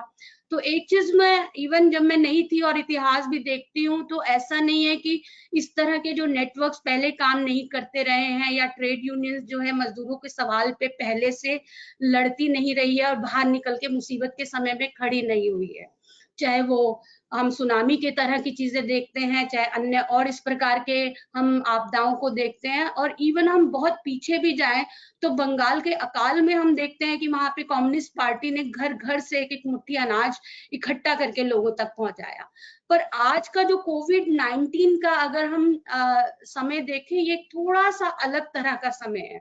इवन वो लोग चाहते हुए भी बहुत सारे लोग बाहर निकल करके इसमें कितनी मदद कर पाएंगे वो उनके हाथ में नहीं है, क्योंकि एक तो इस बीमारी की जो विचित्रता है, उसका एक नेचर जिस तरह का है, उसमें खुद निकल के काम करवाने और अपनी पूरे जो नेटवर्क के लोग हैं या ट्रेड यूनियन के साथ और छोटे बड़े संगठनों के साथ जुड़े हुए लोग हैं, उनको ये कहना कि बाहर निकल के मदद करने आए, वो उतना सिस्टमैटिक तरीके से रिलीफ का काम भी इवन हम कहें तो वो करना मुश्किल है।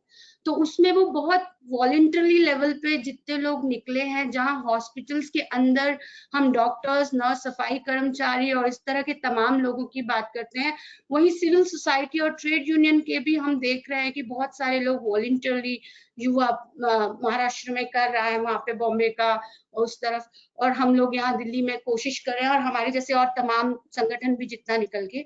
तो वो चीजें, एक तो मुझे लगता है कि वो एक थोड़ा सा विचित्र समय है ये, इवन हम चाहते हुए वो बहुत सारी चीजें कितना कर पा रहे हैं नेटवर्क। उसमें हम सीईसी के तौर पे दिल्ली में अभी 3 वर्कर ढाबा हम लोग चला रहे हैं, जो कि दिल्ली में जो हमारा नेटवर्क है यूनिवर्सिटी टीचर्स नॉर्थ कैंपस के खास तौर पे टीचर और स्टूडेंट्स के साथ मिलकर ये शुरुआत हुई, और धीरे धीरे जो वर्किंग क्लास नेबरहुड है वहां के भी वॉलंटियर्स जो वर्कर्स हैं उन्होंने इसमें शामिल भागीदारी निभाई। आज लगभग 100 लोग इसमें वॉलंटियर और 3 ढाबों में अलग अलग जगह खुद बस्ती के लोग भी मिल करके चला रहे हैं, और ये पूरा फंडिंग किसी संस्थाओं से हमें नहीं मिला है, ये लोगों ने डोनेशंस दिए हैं। इंडिविजुअल आप हम जैसे कई लोग जो अपनी कैपेसिटी से जितना दे सकते हैं देश और विदेश में रहते हुए, वो निकल के बाहर आए हैं इस खाने के। हम बस खाना ही दे पा रहे हैं, ज्यादा नहीं, जितना बड़ा चीजें और इस समय में चाहिए वो हम नहीं दे सकते हैं, हमारी अपनी जो क्षमताएं हैं।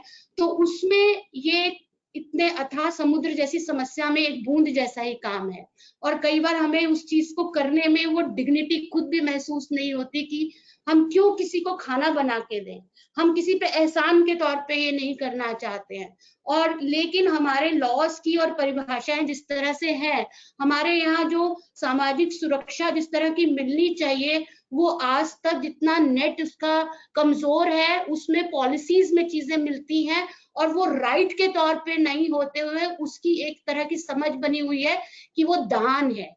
तो ये दान का जो हमारा राइट है, उसको एक दान के रूप में जो एक समझ पहले से बनी हुई है। सोशल सिक्योरिटी नाउ के सभी लोग जो नेटवर्क में जुड़े हुए हैं, युवा भी उसका हिस्सा है शुरू से, जब से चल रहा है। तो हम लोगों का ये इसको एक राइट के तौर पे खड़ा करने की हमारी पहले से मुहिम थी, और अभी वो खास तौर पे दिख रहा है। हमें कई बार ग्राउंड में जाते हुए खुद को बहुत बुरा लगता है जब लोग एक पैकेट फूड के लिए 3-3 घंटे हमारा इंतजार कर रहे होते। कई बार हम नहीं पहुंचा पाते, उस टाइम पे थोड़ा सा लेट होता है क्योंकि बनाने वाले लोगों की भी संख्या। तो ये ग्राउंड से जो चीजें दिक्कतें हमें लग रही थी कि ये क्यों हमें ऐसे करना पड़ रहा है, तो उससे बहुत सारे पॉलिसी लेवल के और सिस्टमिक सवाल हमारे सामने खड़े हैं। जहां बातचीत पुनीत जी की बातचीत में भी आया और बात के साथियों ने भी बोला, राजेश जी ने भी बात रखी, जो लोग निकल पड़े हैं प्रवासी मजदूर, तो उसमें एक तरह का साफ अविश्वास दिखाई देता है, एक तरह का एक फेथ खत्म है सिस्टम के अंदर कि किस तरह से जैसे लॉकडाउन अनाउंस हुआ क्यों लोगों को जाने की जरूरत पड़ी, क्योंकि सरकार तो अनाउंस कर रही थी पॉलिसीज, क्यों उस पर विश्वास नहीं है इन प्रवासी मजदूरों का। उसमें मुझे लगता है कि थोड़ा सा ये देखने की जरूरत है कि ये सिर्फ स्वास्थ्य का संकट नहीं है, आर्थिक संकट है, जिसमें इनफॉर्मल इकोनॉमी के अंदर जुड़े हुए लोग, खास तौर पे जो बिल्कुल हाशिए पे हैं, वो पहले से अपने जीवन की हर चीज को उनको अपने लेबर से वो मैनेज कर रहे हैं, या उनके पास कोई उस तरह का कोई सोशल सिक्योरिटी नेट नहीं है। तो उसमें ये जो भीड़ थी, ये इसमें खास तरह का अविश्वास जो पहले से था वो साफ हमारे सामने निकल के आया है। इसमें मुझे बस 2 चीजें और मुझे लगता है कि हमें मैं अपनी बात को जल्दी जल्दी रखने की कोशिश करूंगी। 2 पॉइंट्स इसमें मुझे लगता है कि मैं बोलना चाहती हूँ। एक तो ये है कि ये अविश्वास क्यों बना, क्योंकि इनफॉर्मल सेक्टर वर्कर के अंदर, इनफॉर्मल इकोनॉमी के अंदर जितने भी लोग हैं, उनके पास अपनी identity as a worker proof करना, identity as a citizen proof करने के बड़े विभिन्न प्रकार के हमारे यहाँ ये है। अगर वर्कर के तौर पे तो आइडेंटिटी प्रूफ करने का कोई है ही नहीं है। अगर सरकार अनाउंस करती है कि आपको अपने वर्कर को सैलरी देनी पड़ेगी, वो एक रिक्वेस्ट के तौर पे है, लेकिन क्या उस हर वर्कर के पास वो प्रूफ है कि वो किसी कपड़ा उद्योग की फैक्ट्री में काम करता है? कापसेड़ा, गुड़गांव, मानेसर में हम गारमेंट सेक्टर वर्कर्स के साथ काम करते हैं, मोर देन 60%, और उसमें से ज्यादातर महिलाएं हैं, उनके पास एक भी प्रूफ नहीं है कि वो किसी फैक्ट्री में काम करती हैं। होम बेस्ड वर्कर्स हैं जो महिलाएं, उनके पास कोई प्रूफ नहीं है कि वो एक मल्टीनेशनल ब्रांड के लिए वो काम कर रही हैं अपने घर में बैठ करके। तो इस तरह का कोई प्रूफ, और रेडी पटरी वाले हमारे भाई और डोमेस्टिक वर्कर हमारी बहनें जो कब से लगी हुई हैं अपने लिए एक नेशनल कानून की मांग करने के लिए, वो इस तरह की तमाम कानूनी पेचीदगियां हैं अपने राइट के लिए हम अपनी एक पहचान बना सकें। और जहां तक सिटीजनशिप के राइट के तौर पे जो पॉलिसीज की हमें दान के तौर पे जो सारी चीजें मिलती हैं, वो भी हमारे स्टेट आइडेंटिटी के साथ जुड़े हुए हैं। अगर बिहार का वर्कर महाराष्ट्र में काम कर रहा है, अगर बिहार का यूपी का वर्कर बैंगलोर में काम कर रहा है, तो वो वहां पे उस तरह के अपने जो उसके इंटाइटलमेंट एज ए सिटीजनशिप होते हैं वो भी वो ले नहीं सकता है। तो इस तरह की बहुत सारी चीजें हैं जिनको अब हम लोगों को वो एकदम सामने आ गई। ये नहीं कि हम ये लोग लड़ाई पहले से लड़ नहीं रहे थे, ये पहले से लड़ रहे थे, अभी उसका इतना खतरनाक चेहरा ये जब समस्या आई है उसके साथ जुड़ के हमारे सामने है। तो हम लोग सोशल सिक्योरिटी नाउ की तरफ से पहले से एक यूनिवर्सल सोशल सिक्योरिटी की मांग करते रहे हैं, जिसके अंदर की सभी को, चाहे वो हम तो कह रहे हैं अंबानी को भी दीजिए, सभी को सोशल सिक्योरिटी दीजिए आप, और ये स्टेट सेंट्रल गवर्नमेंट की तरफ से मिलनी चाहिए और उसका एक राइट के तौर पे आनी चाहिए। जैसे ही हम डॉक्यूमेंट्स के साथ जोड़ देते हैं, हमारे सामने है अभी इवन कोविड-19 के टाइम में राशन की सुविधा आप सब लोग मुझसे बेहतर जानते हैं और उसको सामने भी रखा है, उषा ताई ने भी सामने रखा है। जो चीजें दी जाती है, जिसके पास वो कार्ड है वही लेगा, जिसके पास वो आइडेंटिटी है वही लेगा। दिल्ली सरकार ने राशन कूपन्स का यहाँ पे योजना चलाई, लेकिन आप आधार नंबर डालिए, आपके बच्चे का आधार नहीं है तो जिस पर यूनिट आधार नंबर के हिसाब से वो दिया जाएगा। और जब उनके बारे में घोषणाएं होती है कि इतना % लोगों को हमने दे दिया, इतने करोड़ रुपया हम डाल रहे हैं, थोड़ा सा जो लोग काम कर रहे हैं उन्होंने रखा भी है सामने, अभी मेरे बाद भी मनीष जी और रखेंगे, तो उसमें कि जितने बड़े पॉलिसीज और मतलब दिखाए जाते हैं कि इतना बड़ा रिलीफ है, वो ऑलरेडी दी हुई चीजों को आप घुमा के सामने रख रहे हैं हमारे। आप कह रहे हैं किसानों को 2000 रुपया दे दिया जाएगा, जो कि पहले की एक पॉलिसी है। तो ये 15,000 करोड़ और इतने बड़े बड़े नंबर मुझे याद भी नहीं रहते हैं वो नंबर, जो पॉलिसीज हम लोगों के सामने दिखाई जाती है कि इतना बड़ा रिलीफ है।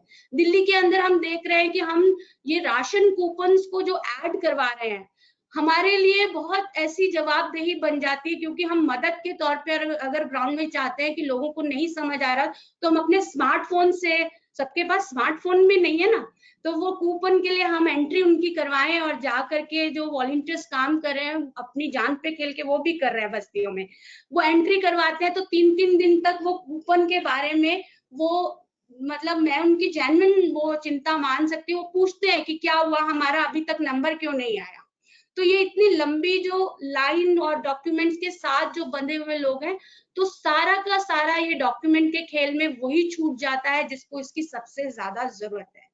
तो एक तो हम लोगों को ये लगता है कि इसको यूनिवर्सल जो राइट है सोशल सिक्योरिटी का, उसको हमें ये टाइम पे उसको पुरजोर तरीके से आगे रखना चाहिए। दूसरी चीज एक जो मुझे लगता है कि सरकारी अभी जो आर्थिक संकट है उसके अंदर हम देख रहे हैं कि जो प्रोग्रेसिव सर्कल्स ने, और अभी मेरे से पहले भी बातचीत में राजेश जी ने भी बहुत अच्छे सुझाव भी दिए, और अदरवाइज हम हिस्टोरिकली देख रहे हैं जो प्रोग्रेसिव फोर्सेस की तरफ से जिस तरह के डिमांड पहले आते रहे हैं, चाहे वो वेल्थ टैक्स की बात है, चाहे वो कि हम कैसे वो पैसा निकालें कि वो सबके बीच में हो, सोशल सिक्योरिटी की बात हम करते आ रहे हैं, ठीक है, वेलफेयर पॉलिसीज की बात पहले से वो एक छोटा तबका करता आ रहा है। और आज हम देखते हैं कि न्यूज़पेपर्स, आप देखिए थोड़े ही दिन पहले फाइनेंशियल टाइम्स की तरफ से भी वेल्थ डिस्ट्रीब्यूशन की बात की गई है, और हमारे ही हिंदुस्तान का जो इनकम टैक्स महकमा है उसके जो है उन्होंने भी ये बात कही कि वेल्थ टैक्स लगा करके हम वो चीज के बारे में बात कर सकते हैं, लेकिन हालांकि आप लोग जानते हैं उनका क्या हश्र हुआ है, उस पर मैं ज्यादा बातचीत नहीं रखना चाहूंगी। लेकिन इसी के साथ दूसरी तरफ एक और चीज, ये जो संकट हमारे सामने खड़ा हुआ है सामाजिक, आर्थिक और स्वास्थ्य का भी, उसमें एक और ये टर्निंग पॉइंट में जहां इस तरह की चीजें हमें दिख रही है कि प्रोग्रेसिव डिमांड्स को अब और दूसरी तरफ के लोग भी बोलने लगे हैं, वहीं हम देखते हैं कि कुछ और तरह की चीजें भी प्रपोज की जा रही है इस आर्थिक संकट को कैसे एड्रेस किया जाए। जैसे कि Gujarat commerce chamber of commerce का जो एक मांग उन्होंने रखी कि प्रपोजल आया कि 1 साल तक कम से कम ट्रेड यूनियनिज्म को आपको बंद करवा देना चाहिए। दूसरी तरफ से 12 घंटे के बारे में पहले भी साथियों ने बात रखी है कि एक तरह की ये चर्चा भी शुरू हो गई है, जिसको लेकर के ट्रेड यूनियन लड़ाई लड़ रहे हैं। माइग्रेशन वर्कर्स को लेकर के भी अलग अलग नेटवर्क्स के लोग बैक टू होम की भी मांग रख रहे हैं।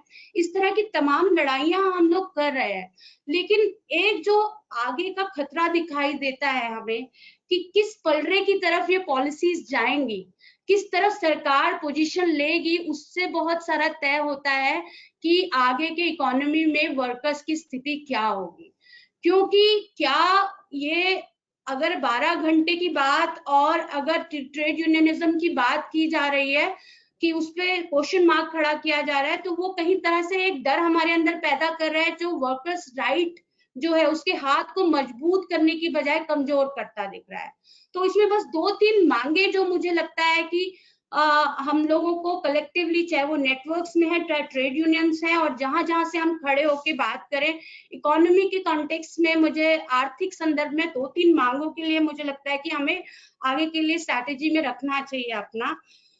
उसमें एक तो ये है कि जो छूट देने की बात हो रही है कॉर्पोरेट सेक्टर को, उसके अंदर इकोनॉमिक रिलीफ पैकेजेस की जो बात हो रही है उसमें एक से रखने की बात करना चाहिए जो वहां पे वर्कर्स काम कर रहे हैं। तो उसमें से कितना शेयर वर्कर्स के ऊपर लगेगा, कुछ एक उस तरह का कुछ नॉर्म्स लगा करके वो पैकेज देने की बात होनी चाहिए, वो डिटेल्स मांगनी चाहिए कॉर्पोरेट सेक्टर से।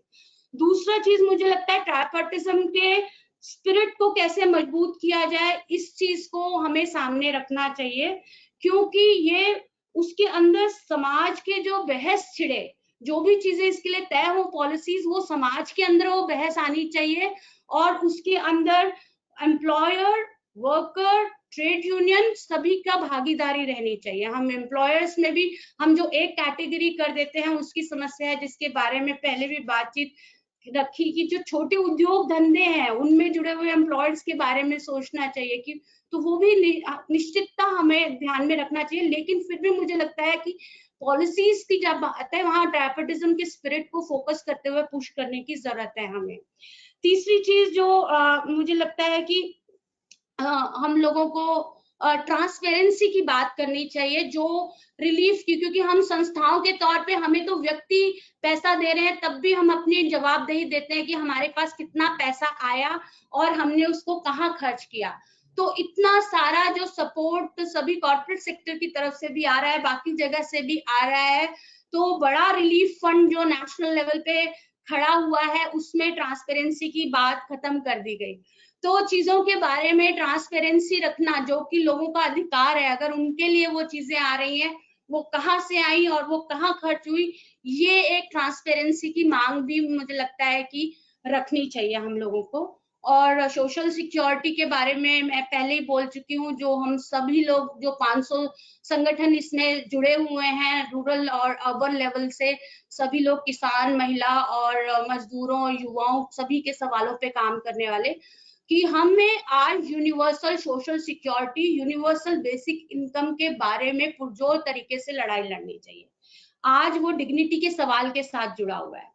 क्यों हमें कोई राशन और उसकी भीख उस तरह से दे, हमें हमारे अधिकार के तौर पे चीजें मिलनी चाहिए। बस इसी के साथ मैं अपनी बातचीत को अभी यहाँ खत्म। धन्यवाद।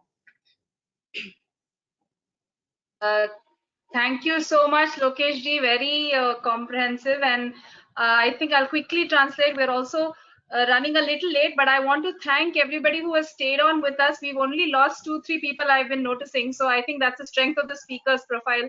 So thank you for staying with us. We will end with Manish, and then just a small, you can also add questions. अगर आपके सवाल है तो question पे डाल सकते हो और हम answer भी देने की कोशिश कर रहे हैं. So you can please add your questions. I'll just quickly translate what Lokesh spoke. She said a lot of points, so I may not be able to do justice, but we will obviously share that later. She was basically speaking about May Day and how a lot of the issues that are coming up today in the light of COVID are things that networks and unions have been raising for decades together. So many of them are not new. The COVID crisis has really brought this sharply into focus. That's the first point. And then she really said that a lot of the issues that we are seeing now are linked to the issue of dignity of workers who are now having to stand in line, queue up for ration. These were people who are working, managing their homes and managing to run the city as well. So I think this issue of the lack of dignity in a lot of these things, and even CSOs like CEC and Yuva feel this, that we are now having to really support people who have been independent so far. And then she linked it to this lack of trust related to the working class, related to informal sector workers, because the proof of identity always falls on the worker. They have to prove that I am a construction worker or a street vendor to get licensed. Why is that? And that lack of identity is really causing the mistrust, and then the entire aspect of having to only look for charity as opposed to rights. Even the way the which the government is looking at the COVID crisis and the needs is all in terms of aid and charity, whereas these are basic rights, and this is not happening because of the lack of identity. So I think these are very important points that she brought up in terms of dignity and the identity, very critical issues.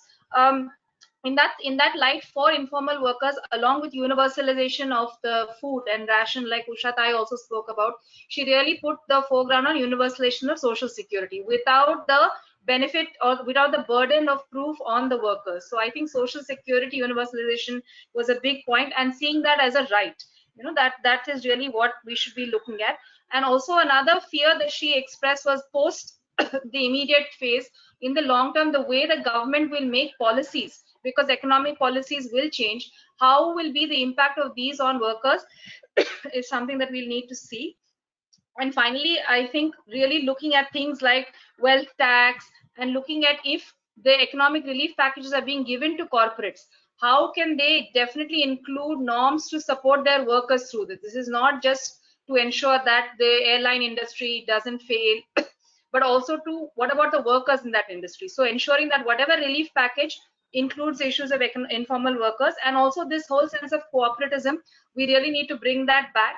And finally, transparency in all the funding that is coming for COVID work, whether it's the PM CARES, as civil society groups, every single 100 rupees we are giving a report on, and the same accountability should be demanded from the government in the short term as well as in the long term. So I hope I translated that. Thank you, Lokesh ji. I will request Manish Jha from TISS to now speak, sort of give the overall view of what he's been doing with his group and at the policy level, and also what he sees for us going ahead. And this will be the final session, final speaker of today. And so please do share your questions on with. Please, Manish, thank you. Yeah, शुक्रिया रोशनी and शुक्रिया युवा कि हम सबों को एक साथ लाके इस श्रमिक दिवस के अवसर पर हम लोग बात कर रहे हैं।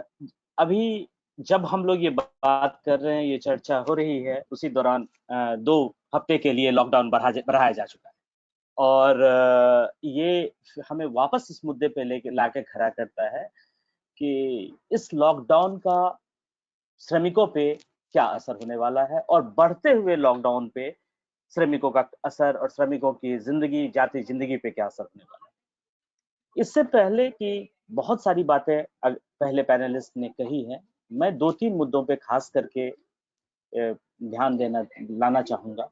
वो एक तो ये है कि श्रमिकों और मजदूरों की जिंदगी को सामाजिक प्रतिष्ठा और इज्जत के साथ देखने की जरूरत है। इस पूरे दुख और पीड़ा की घड़ी में ये हुआ है कि हर व्यक्ति और हर पॉलिसी मेकर्स उनके बारे में अपनी राय रखने लगा है कि उन्हें आना चाहिए या नहीं आना चाहिए, उनके आने से क्या दिक्कत है, उनके ना आने से क्या दिक्कत है, उनके शहर में रहने से क्या दिक्कत है, उनके गांव में आ जाने से क्या दिक्कत है।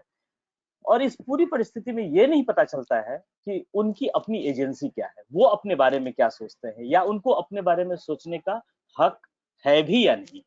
तो कहीं ना कहीं ये न्याय, मानवाधिकार और सम्मानजनक जीवन के इर्द गिर्द हमें मजदूरों को और प्रवासी मजदूरों की जिंदगी को देखने की बहुत जरूरत है। और किसी भी पॉलिसी में इसको कहीं ना कहीं हमें बीच में रखना है कि ये नहीं, वो बात अभी लोकेश जी और लोगों ने भी किया कि चैरिटी और इन चीजों के बियॉन्ड जो सबसे बड़ी बात है कि इन्हीं प्रवासी मजदूर, इन्हीं मजदूरों के, इन्हीं श्रमिकों के बूते पे शहर चल रहा है, फॉर्मल इकोनॉमी चल रही है, अर्थव्यवस्था चल रही है, जिस अर्थव्यवस्था के बारे में सरकार और समाज कभी-कभी बहुत गर्व से कहता है कि भारत की अर्थव्यवस्था मजबूत है, मजबूत रहेगी, हम इस दौर से भी निकल के आएंगे, वो इसी इनफॉर्मल प्रवासी मजदूरों के ऊपर निर्भर है।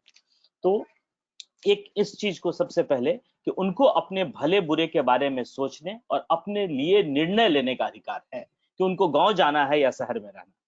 और इसका निर्णय, अभी दूसरी एक बात कि हमें पॉलिसी के बड़े फ्रेम से पहले कि उनके जाने ट्रांजिट की जो बात है, उनके जो ट्रांसपोर्टेशन की बात है, मैं उस पर 1 मिनट के लिए आना चाहूंगा। आपने सुना होगा कि कल बात हुई थी कि उन्हें बस से ले जाया जाएगा, फिर रातों रात ये पता चला कि किसी तरह बहुत तेजी से एक स्टेट तेलंगाना से एक ट्रेन निकलती है झारखंड के लिए, और आज शाम आते आते और ट्रेनों की बात भी होती है।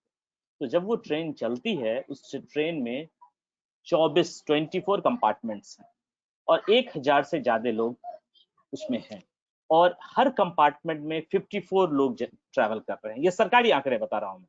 अब अगर 55 लोग 54 व्यक्ति एक कंपार्टमेंट में है, और जो हम और आप सब ट्रेन में सफर करते हैं तो हमें पता है कि 68 to 72 पर्सन्स वैसे नॉर्मल सिचुएशन में एक कंपार्टमेंट में करते हैं।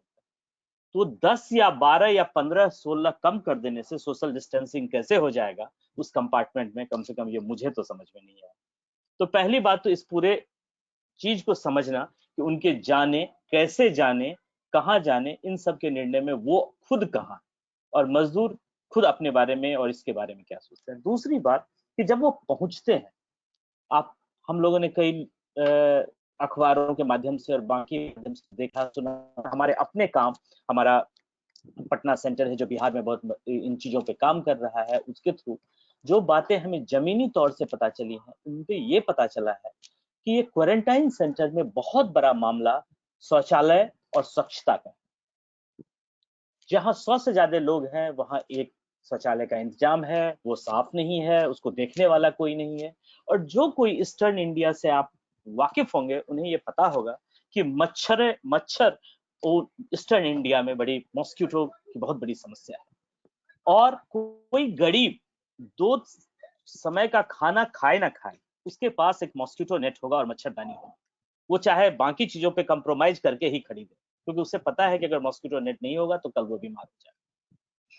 इन सारी चीजों के बारे में, या क्वारंटाइन सेंटर में क्या जरूरत है, किस तरह की व्यवस्था होनी चाहिए ताकि दूसरी बहुत सारी बीमारियां ना हो जाए, ये कहीं भी क्यों?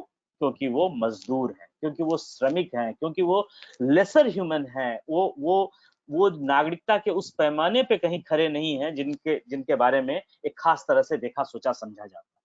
तो एक ये चीज, मुद्दे उनके रोजगार और उनके आय और उनके इससे पहले, मुझे लगता है समाज और सरकार के इस पहलू को भी हमें कहीं ना कहीं देखना और सोचना बहुत बहुत जरूरी है। अब इस मुद्दे पे आते हैं कि पॉलिसी के लेवल पे क्या चीजें सजेस्ट किया सकती हैं। मेरे हिसाब से बहुत छोटी, कई बार बोली गई बातें, लेकिन मैं वापस उन्हीं बातों पे आऊंगा कि 4 मुख्य मुद्दे हैं जिनको मैं कहूंगा कि अगर हम चाहते हैं कि सरकार पे लोगों का विश्वास लौटे, अगर हम चाहते हैं कि जो ट्रस्ट डेफिसिट हमें दिखा है लोगों के पलायन में, जिसमें सरकार पे भरोसा एकदम नहीं था और समाज पे भी भरोसा नहीं था, शहरी समाज पे भी भरोसा नहीं था, अगर हम उसको, उस दुख, पीड़ा और घोर कठिनाई को किसी भी तरह से संभालना चाहते हैं, तो पहली बात तो ये है कि अलग अलग हमें देखना होगा कि कौन कौन ये लोग हैं। तो एक लोग गांव में वापस गए हैं, दूसरे जो शहर में रहने वाला एक तबका जो अदरवाइज बहुत प्रिकेरियस नहीं लगता है,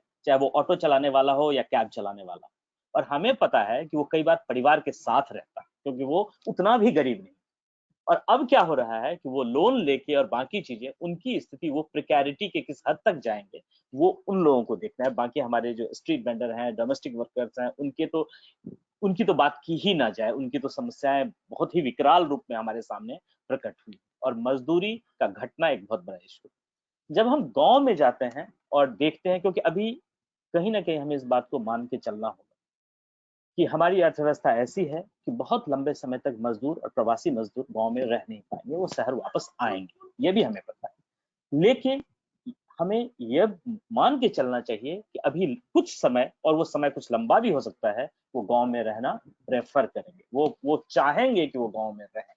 और इस मुद्दे में 3 चीजों का ख्याल। पहली बात तो food security, universal food security का अरेंजमेंट, आपको खाद्य की व्यवस्था और खाद्य सुरक्षा की का जो हमारा एक्ट है उसको यूनिवर्सलाइज करके लोगों तक कि कोई भूखा ना रहे, और इसकी गारंटी हम कैसे करते हैं, ये कहीं ना कहीं मुकम्मल तौर पे इसके इर्द गिर्द हमारी अपनी रणनीति होनी चाहिए। अगर नहीं होगी तो समाज या सरकार पे खास करके भरोसा तो होने से रहा। और कई बार ये बात आती है कि आखिर ये पैसा कहाँ से आएगा। तो मैं उस रघुराम राजन का इंटरव्यू सुन रहा था, तो वो कह रहे हैं कि हमारी जीडीपी 200 लाख करोड़ की है। मतलब ये अंक मुझे भी नहीं समझ में आता, लेकिन 200 लाख करोड़ की है, और उसमें से अगर 65,000 करोड़ 65,000 करोड़ इन चीजों के लिए निकाला जाए, और उन्होंने सारे स्टैटिस्टिक्स करके दिखाया कि किन किन चीजों पे खर्च हो सकता है, तो ऐसी बात नहीं है कि अर्थव्यवस्था इसको संभाल नहीं सकती। तो एक तो ये इस स्टैटिस्टिक्स को देखने की जरूरत है कि हम कैसे जो चीजें अभी अगले 6 महीने कम से कम फौरी तौर पर जरूरत होगी, वो एक है खाद्य, फूड। दूसरा है कि सिर्फ फूड देने से काम नहीं चलेगा, ना सिर्फ डायरेक्ट बेनिफिट ट्रांसफर के नाम से पैसे ट्रांसफर करने से चलेगा। खाद्य के साथ मनी ट्रांसफर होना जरूरी है। अब वो जनधन के नाम पे दें, बढ़ा के दें, कैसे दें, लेकिन इधर और का कोई सिस्टम नहीं है उसमें। आप खाद्य की समुचित व्यवस्था भी करनी होगी और नगद व्यवस्था भी करनी होगी। और तीसरी बात कि इसमें सारे जो मजदूर हैं, श्रमिक हैं, वो लंबे समय तक, जैसे ही स्थिति थोड़ी बेहतर होगी, बैठ के खाने वाले हमारे मजदूर नहीं है। वो नहीं चाहते हैं कि वो किसी के डोल पे रहें, किसी की चैरिटी पे रहें। तो कहीं ना कहीं काम समाज में और गांव में और हर जगह काम वापस शुरू करने की जरूरत है, और उसके लिए एनआरडीजीए से बेहतर कुछ हो नहीं सकता। चाहे कुछ भी कहें, अभी आज ही स्टैटिस्टिक्स आया है कि लॉकडाउन के बाद बावजूद इसके कहा गया कि एनआरडीजीए का काम हो सकता है छोटे स्तर पर। मैं कहीं पढ़ रहा था कि 86%, 86% ड्रॉप है काम में अप्रैल के महीने। तो और हम में से जो लोग एमजी एनआरडीजीए पे काम करते हैं, हमें पता है कि उसका प्रोफाइल बहुत बड़ा है, उसका पोर्टफोलियो बहुत बड़ा है, उसमें बहुत तरह के काम हो सकते हैं। तो कहीं ना कहीं काम को वापस लाना और न्यूनतम मजदूरी के साथ लोगों को उस काम में लगाना आने वाले समय के लिए बहुत जरूरी है, क्योंकि वो कोई भी जब भी इकोनॉमी थोड़ी भी रिकवर करेगी, जो वर्कर हैं वो फिर उस रोजगार से हट के वापस अपने काम में जाएंगे। तो किसी को ये नहीं सोचना चाहिए कि एक बार हमने ये खोल दिया तो ये बहुत लंबे समय के लिए खोल दिया और कैसे चलेगा और कैसे। लोग डाइवर्सिफाई करेंगे, लोग अलग अलग चीजों में जाएंगे, और इसके लिए बहुत चिंता करने की जरूरत नहीं। तीसरी बात पोर्टेबिलिटी की है। पोर्टेबिलिटी की बात, और जो अधिकारों को और खास करके जो हम वेलफेयर की और सोशल सिक्योरिटी की पोर्टेबिलिटी और हस्तांतरण की बात करते हैं, कि ये तो मुकम्मल तौर पे और समुचित तौर पे ये कहीं ना कहीं हमें तय करना होगा कि जो भी अधिकार आपका गांव में है वो आप शहर में कैसे ले सकते हैं, शहर में अगर कोई है तो वो गांव में कैसे ले सकते हैं, और आप कैसे पोर्टेबिलिटी इंश्योर हो, वो हमारा एक बहुत बहुत बड़ी जवाबदेही सरकार की होगी। इस विश्वास को वापस लौटाने में कि मजदूरों के साथ कुछ न्याय होगा और उनको उनके साथ इज्जत से पेश आया। तीसरी बात यह है, जो बेसिक इनकम पे बहुत लोगों ने बात किया है। कई बार लोगों को बहुत ही यूटोपियन लगता है कि ये पॉसिबल नहीं है, संभव नहीं है। ये कितना संभव है, या आगे आने वाले समय में सोचा जाए, देखा जाए। लेकिन फॉर द टाइम बीइंग, अभी के समय में कुछ समय के लिए तो निश्चित तौर पे बेसिक इनकम को इम्प्लीमेंट करने की जरूरत है। कैसे, क्या, उसकी मोडालिटी लॉन्ग टर्म के लिए हम डिबेट कर सकते हैं, एक्सेप्ट कर सकते हैं, रिजेक्ट कर सकते हैं, लेकिन आज के दौर में, आज के समय में बेसिक इनकम का मामला जो है वो हमें देखना होगा। अंत में जस्ट सिर्फ 2 और बातें कह के मैं खत्म करता हूं। एक तो ये कि कहीं ना कहीं हमें ये तय करना होगा कि क्या हम Mahatma Gandhi national rural employment guarantee act के तौर पे उस तरह की कोई चीज शहर में लागू करने की स्थिति में है, क्योंकि शहर का एक बहुत बड़ा काम इंफ्रास्ट्रक्चर के नाम पे और इधर उधर बहुत सारे काम हैं जो अभी भी सरकार या म्युनिसिपल कॉर्पोरेशन अपने हाथों में रखती है। क्यों नहीं उनके एम्प्लॉयर वही हो और ज्यादा लोगों को उस काम में इन्वॉल्व किया जाए। तो कहीं ना कहीं ये अर्बन एम्प्लॉयमेंट गारंटी एक्ट हो या उसके थ्रू हम किस तरह से, जिससे कि वो अस्थिरता और अर्थव्यवस्था के इस दौर जिसमें कि सब कुछ एक तरह से आप कहिए कि लोग पूरी तरह से सशंकित हैं, पूरी तरह से डरे हुए हैं, उनके अंदर एक तरह का वातावरण अनिश्चय का है, उस दौर में वो कैसे इन चीजों, अपने इन बातों का ध्यान रखते हुए ये तय कर पाए कि उनके लिए कोई सुविधा दोनों जगह, गांव में भी उपलब्ध है, शहर में भी उपलब्ध है, और वो तब तय कर पाए कि उन्हें कहाँ रहना है। बनिस्बत कि हम आप सरकार ये तय करे कि वो जाएं ना जाएं, आए ना आए, कहाँ रहें, कहाँ संक्रमण फैला रहे हैं, संक्रमण फैलाने पूरा जो डिस्कोर्स है, पूरी जो बातचीत का नजरिया है, वो इस बात से आता है कि ये बॉडी जो है, ये बॉडी अपने साथ वायरस लेके आ रही है। वो हम सब के, और ये डिस्कोर्स मिडिल क्लास का, ये डिस्कोर्स गवर्नमेंट की पॉलिसी में अनस्टेटेड है, जिसमें वो तय करते हैं पहले वाले में, जिसमें वो कह रहे थे कि आप रजिस्टर करवा सकते हैं, काम पे लौट सकते हैं, लेकिन घर वापस नहीं जा सकते, और फिर उसके बाद उसको मॉडिफाई किया जाता है। तो मुझे लगता है कि इस दो बड़े स्तर पे ये जरूरत है कि हम ये हमारी जो पुरानी कुछ स्कीम्स हैं और एक्ट्स हैं, उसको हम कितने मुकम्मल तौर पे और स्ट्रेंथन करके चला पाए, जिसमें food security act, MGNRDGA and direct benefit transfer को एनहांस तरीके से, और उसके अलावे एक चीज और अंत में, क्या हम ये कोशिश कर सकते हैं कि ये फूड का या कैश का डोर स्टेप डिलीवरी करवा पाए। इसके पीछे वजह यह है कि आपको बिहार, यूपी से तमाम किस्से ऐसे मिलेंगे जिसमें जब बैंक में उनको आना होता है या उनको खाद्य लेने के लिए कहीं जमा होना होता है, इतनी भीड़ जमा होती है, या राशन कार्ड जिनको टेम्पररी बनाने की बात हो रही है, उनको इस तरह के डॉक्यूमेंटेशन की बात हो रही है कि सबसे ज्यादा सोशल डिस्टेंसिंग का और दूरी का मखौल आपको अगर कहीं दिखेगा तो वो आपको दिखेगा कहाँ, जहाँ कि हम फोटोकॉपी मशीन रखा होगा। तो फोटोकॉपी मशीन के पास इस गरीब असहाय लोग भाग दौड़ के अपने डॉक्यूमेंट्स को कॉपी करा के प्रूफ दिखाने के लिए कि they can get ration card. तो कहीं ना कहीं गवर्नमेंट अपनी मशीनरी का इस्तेमाल करके डोर स्टेप डिलीवरी, अगर ये लॉकडाउन लंबा रहना है, अगर सोशल डिस्टेंसिंग लंबा रहना है, अगर यही हमारे लिए एक प्रिकॉशन है, तो कहीं ना कहीं हमें इसके साथ मैं धन्यवाद। बहुत बहुत शुक्रिया मनीष जी। आई थिंक ये एक sort of अच्छा क्लोजिंग था, आपने संक्षिप्त में सभी की बात की। I will briefly try to translate this. Manish framed his entire conversation in the pillars of agency, justice and rights, because he said that this is really where we need to locate our conversation today in the post-COVID space for informal workers, migrant workers. And I think he really started out with this whole idea of self-determination and the agency of workers. Who is really asking them whether they want to go home, whether they want to stay? I think all of that is missing in the conversations, and he spoke about a few examples of where, because we are not asking, we are not really hearing what workers want and don't want, there are issues that are emerging in terms of transit, in terms of where they want to go, how they want to live, etc. So I think this was very an important point that he brought up. I think another thing he said was how there is another example he gave in terms of the healthcare, how the quarantine centers themselves are being very undignified places for people to stay, and really insensitive to the real needs of people who are being kept there. And I think both these examples he gave really reflect on the fact that because these are informal sector workers, they are migrants, there is absolutely no respect for them, there is no value for them, they are second class citizens, and hence their trust in the government is at a very low. I think this was an important point that he brought up. And in this space, if we need to move beyond economics and the wages and the health, we really need to see how we re-establish the trust that informal sector has in the government. That will happen only by ensuring they get dignity and respect. I think this was a very important overview. Opening, he said. Then he really spoke about the specifics and how we re-establish that trust and that faith in the government.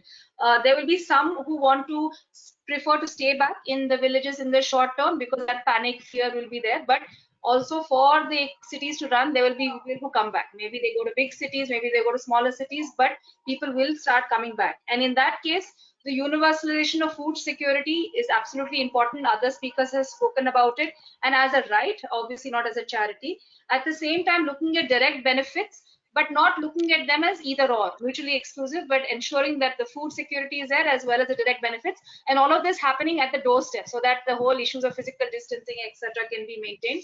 And then really looking at options like the Manrega, which is the rural employment guarantee scheme, strengthening that, but also bringing a version of that into cities so that we can ensure that people have access to jobs. And finally, I think an important point that he said was the whole portability of the settlements, which is really missing, because if I'm in Jharkhand, I don't have access to Maharashtra's things, and that is why people want to send the workers back. So I think this is really anti-constitutional, because we are citizens, we're all citizens. So I really looking at the portability, so that the agency is in the workers' hands, whether, you know, for a few months they want to stay in the village, they have access to the both employment as well as food security. If they want to come to the cities as well, they have access to this. I think that's a very important issue. Of course, it may seem utopian and idealistic, but he also shared some figures how, you know, economists have said that this is possible if the political will is there. So I think that's really what networks and civil society groups really have to come together along with workers unions to push for. Hopefully I you know, summarized your points, Manish ji. Again, just to thank you so much, all of you. The speakers have been really everybody has spoken on a different point. We've had very less overlap, right from Puneet ji and Usha Tai, who've been patiently listening. Rakesh, Rajesh, Lokesh and Manish, thank you so much for joining us.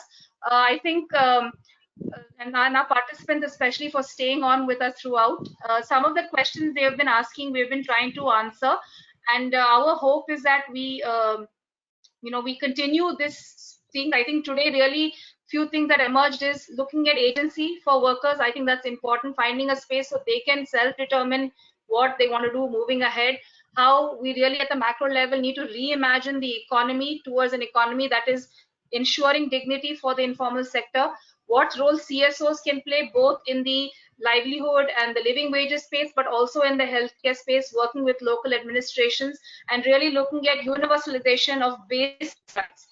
Right to food, right to social security, right to employment. I think universalizing these and ensuring that these are portable and not linked to an Aadhaar card being assigned in Jharkhand versus being assigned in Maharashtra. So I think these are some of the overall points that have come about, so that we can ensure that dignity, rights and self-determination is upheld सभी के लिए. And मुझे लगता है कि we will keep this चर्चा हम जारी रखेंगे. हमारा गोल है कि पूरे मई के महीने में हम अलग-अलग मुद्दों के ऊपर इस तरीके के you know, सत्र या संवाद चलाए, अलग रीजनल इश्यूज पे या अलग वर्गों, I mean वेंडर्स के ऊपर, कंस्ट्रक्शन वर्कर्स, बिकॉज जैसे राजेश जी एंड राकेश ने भी बोला कि हर एक ऑक्यूपेशन सेक्टर का अलग ही एक you know set of unique issues रहेंगे. तो एक डिटेलिंग, एक ओवरऑल हमारा प्रिंसिपल्स एंड नॉर्म्स होके हर एक सेक्टर के लिए भी डिटेलिंग में जाना है. एंड ये सिर्फ कोई एक नहीं कर सकते, workers unions, workers, civil society groups and सरकार जब साथ में आएंगे तभी we can really impact the 90% informal sector in our country. So once again thank you, सभी को शुक्रिया. हम आपके साथ टच में रहेंगे सारे participants. So अगर questions है तो आप वो email भी हमें कर सकते हो. We will try to reach out to the speakers. And thank you all for coming, and we will be in touch and find ways. अगर आपके feedback भी है तो वो भी please आप हमसे share कीजिए. Once again thank you सभी speakers को and to all the participants, and have a good evening and Zindabad for May Day again. Good night. Zindabad.